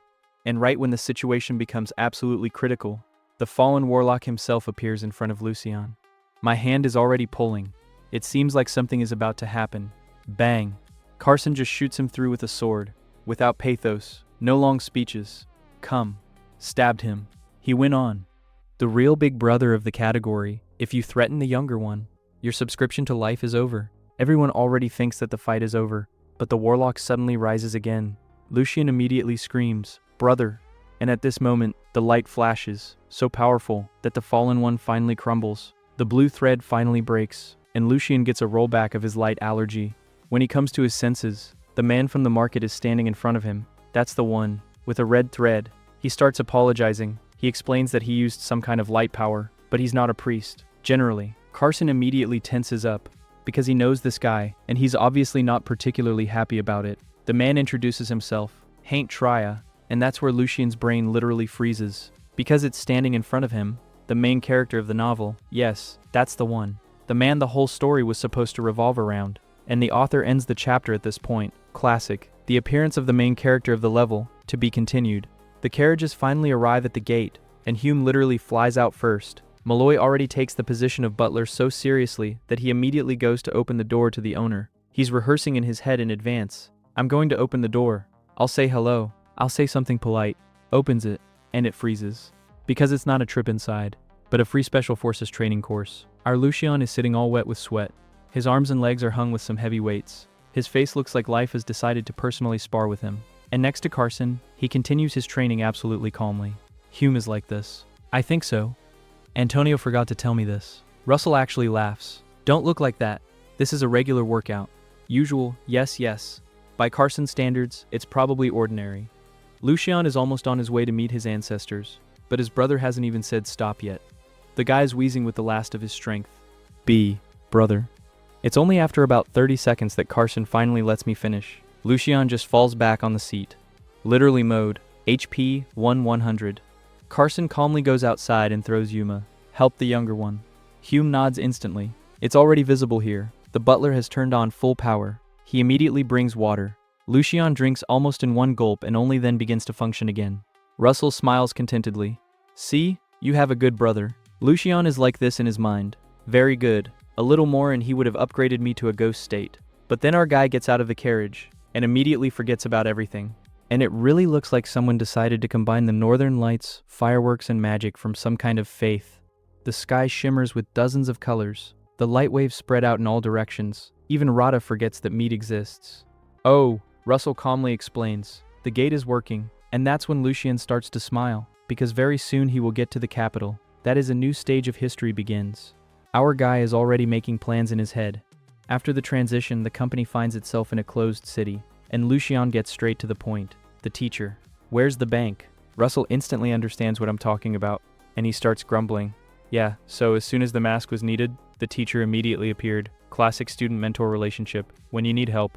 Teacher, when does the training start? The old man Lucian is not embarrassed at all. I've always respected you. And everything. Russell literally melted. He knows he's being bred, but there's nothing he can do about it. Because this is his only student. And most likely the last one. It even gets a little sad. He remembers how many warlocks were killed by his own students. That's why when Lucian calls him a teacher, the old man can't be angry anymore. They reach the bank. And then the author throws up a little joke. It turns out that Russell hid his precious thing in the most terrible bank. And they both come to the same idea at the same time. Lucian, this is literally the last place where it was worth storing something. Russell, that's why no one thought to look here. Chess level 500 IQ. An employee brings a wooden box. Rada is already almost climbing inside. Open it. Open up. Lucian opens the lid, and there's a black mask inside. Completely covers the face. Smooth. Black. It glitters. It looks like it's the mask of some final boss. Or if Dr. Doom decided to become a warlock. Hume is generally the first to ask the most vital question. And, is it even possible to breathe in it? Russell answers calmly. You can. It's a magical item. Don't worry. Lucian immediately removes the mask. Because it's not just an accessory anymore. This is one of the key subjects of his future double life. Russell adds more. This is not an ordinary mask. Then I'll teach you how to use her magic. Our guy is already cheering inside. Half of the plan has been completed. There's still plenty of time before the gates open. So Lucian decides to take a walk around the market. Like a little exploration. At the same time, get used to appearing among people without constant panic. But just a few minutes later, the red thread, bam, an unknown man appears in front of my eyes. And at the same moment, Lucian is overcome by an inexplicable feeling of anxiety. Not pain, not the effect of light, simply the most unpleasant feeling. It feels like when a hidden boss appears in the game and the music suddenly changes. Rada is also wary. Who's that? But the man is already disappearing into the crowd. Lucian immediately checks on Russell. He is silent, which means it's definitely not a priest. But who then? The author does not specifically explain anything. It just leaves a huge fat question mark. To distract himself, Lucian starts asking Yuma about watching Shen. Nothing interesting. And literally in the middle of a conversation, Yum notices the chicken skewers. The mission is forgotten. One, please. Rada connects instantly. Me too. Hume. Two then. Lucian just stares at him. After that, Yum still manages to offer the barbecue to the owner himself. Russell is already laughing so hard that he almost folds in half. Because the butler. During the presentation, I was distracted by the food. This is the golden retriever level. Later, they return to the carriages. Yum and Rada continue to destroy food as fast as if they were participating in the World Barbecue Eating Championship. Lucian asks, do you even need to eat? Hume answers honestly, no. I only need your darkness. But it's delicious, and it's good for the psyche. The argument is ironclad. Rada also inserts his expert opinion. And I eat to get bigger. Bro is just building a mass, but then Lucian finally decides to take up parenting. He stops Hume. He asks me to put the shish kebab down, and Slap gives him a slap in the face. Even Rada is bouncing. Yum immediately falls to his knees. Lucian calmly explains, never interrupt the master. Don't get distracted. You're my butler now. Listen first, then tell me. No tantrums at all. Without humiliation. Just a clear discipline. And Hume immediately accepts the lesson. I'm sorry. It won't happen again. It's already clear that Lucian doesn't want a servant. He wants a professional. And right after that, our guy makes a nice move. So far, Yum thinks the punishment is over. Lucian throws him a new package of hot kebabs. A butler shouldn't pick up food from the ground. Hume opens the package. Fresh meat is steaming inside. Rada is generally happy. The meat is saved. The mood is restored. Lucian is kind of strict, but he cares about his people. That's why Hume begins to respect him even more. Well, the finale of the chapter, the author presses the red button again. The company is already going to move on. Everything is calm, and suddenly, boom! The sky is literally torn apart by an explosion of darkness. Black energy covers the space. Russell's face changes instantly. It's a warlock. And then Lucian raises his head. He sees an unknown magician, shrouded in darkness, and at the same moment, a blue thread appears in front of my eyes. That's all. The quest has been found. The plot officially says, it's time to meet a new player. Bro, this is where Lucian starts playing on a different level altogether.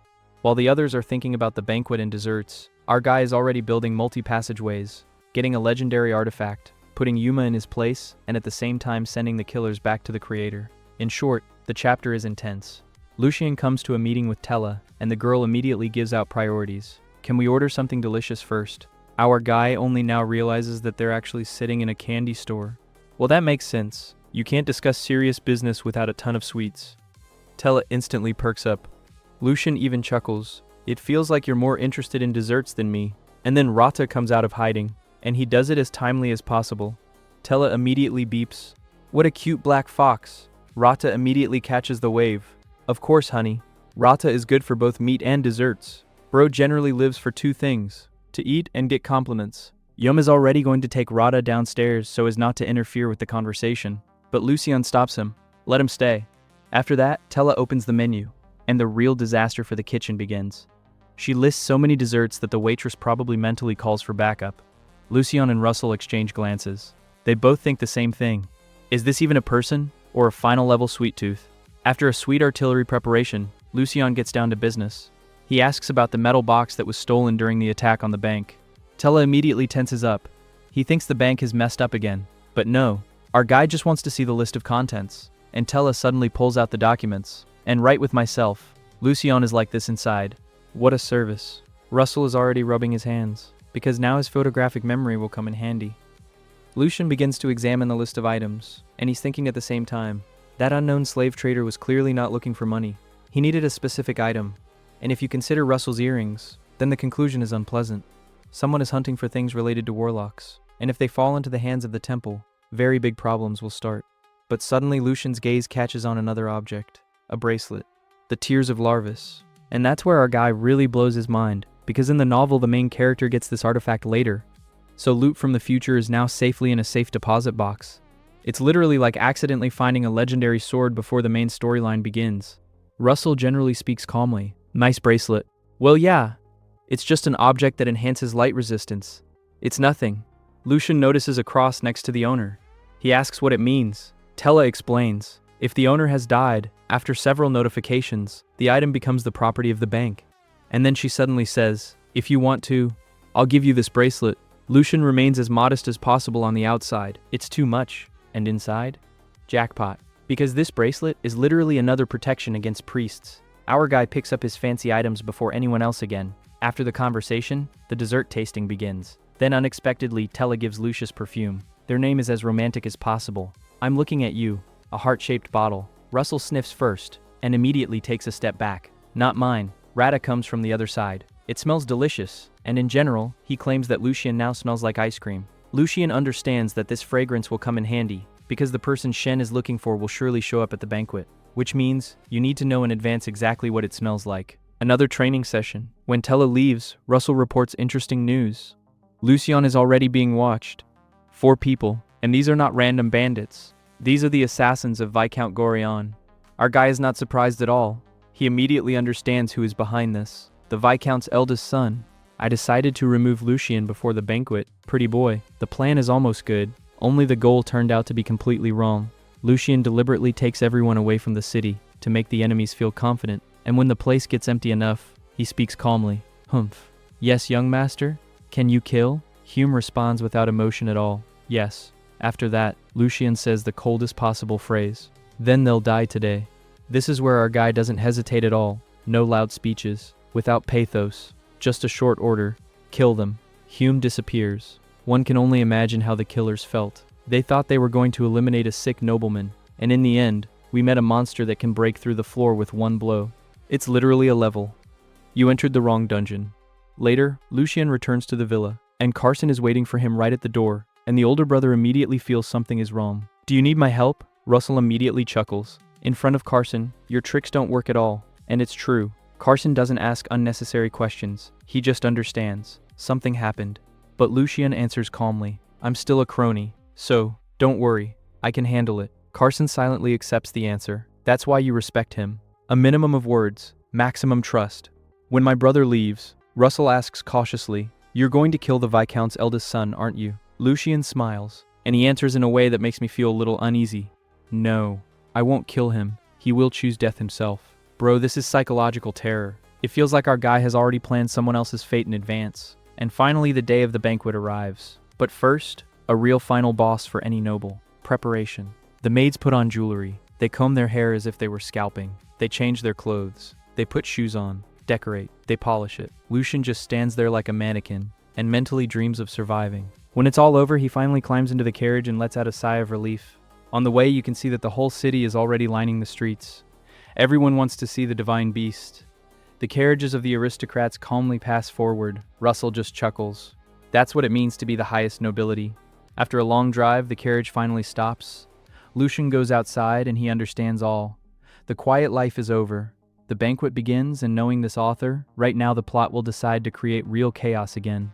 The carriages finally arrive at the great Temple of Light, and Lucien just stares at this colossus. This is no longer a temple. It's literally the Vatican on steroids. The size is such that it seems as if someone decided to build a second imperial palace and call it a modest place for prayer. Rata immediately starts to whine. Wow, I don't like it here at all, and it can be understood. There's so much holy power around that any warlock would be writing a will right now. Yes, our guy has already become immune to light, but that doesn't mean he's comfortable now. It's like getting immune to pepper. Eating it in kilograms is still a dubious pleasure. Lucien feels an unpleasant heaviness in his body, slight nausea and pressure from all sides. But instead of panicking, he immediately switches on explorer mode. Interesting, if I took another ratchet in the morning, how much faster will the resistance grow now? That's what you can respect him for. An ordinary person thinks, I feel bad. Lucien thinks, can I use this as a workout? Russell is already clutching his head. Just don't be a hero. Do what you need to do and leave right away. Carson reminds me too. Freedom is freedom, but your safety is more important. Our guy calmly agrees, but it's already spinning in my head. I'll be sitting here for 3 days. Bro literally decided to pump up his resistance to the holy power in the same way that people pump up their stamina in Dark Souls. As they walk towards the temple, the nobles begin to whisper. Almost everyone knows Carson. This is not surprising. Ruler of the border. Novio's right-hand man. A man who can ruin the mood of half the empire with a single glance. But everyone's attention is not focused on him at all. There's a young guy walking next to me, without a hood, calm, sure, and no one understands who he is at all. One thin nobleman cautiously gives out, maybe. Is this Lucien Cronia? A second of silence, and then the others literally burst out laughing. Have you been drinking too much? Lucien? Come on. This psycho doesn't leave the room at all. He'd have passed out a dozen times on the way here. The warlock cursed him. He's been a vegetable for a long time. In short, the elite circle of couch analysts has already decided everything. Our guy hears every word calmly, and the funniest part, he doesn't react at all. Zero emotions, only mentally. Yeah, talk for now. This is the moment when the viewer already knows that in a couple of minutes, everyone will feel very uncomfortable. On the way, Lucien notices a garden, but not the flowers, not statues, not architecture. No, he notices Racho. And the first thought, interesting, what if you eat another one?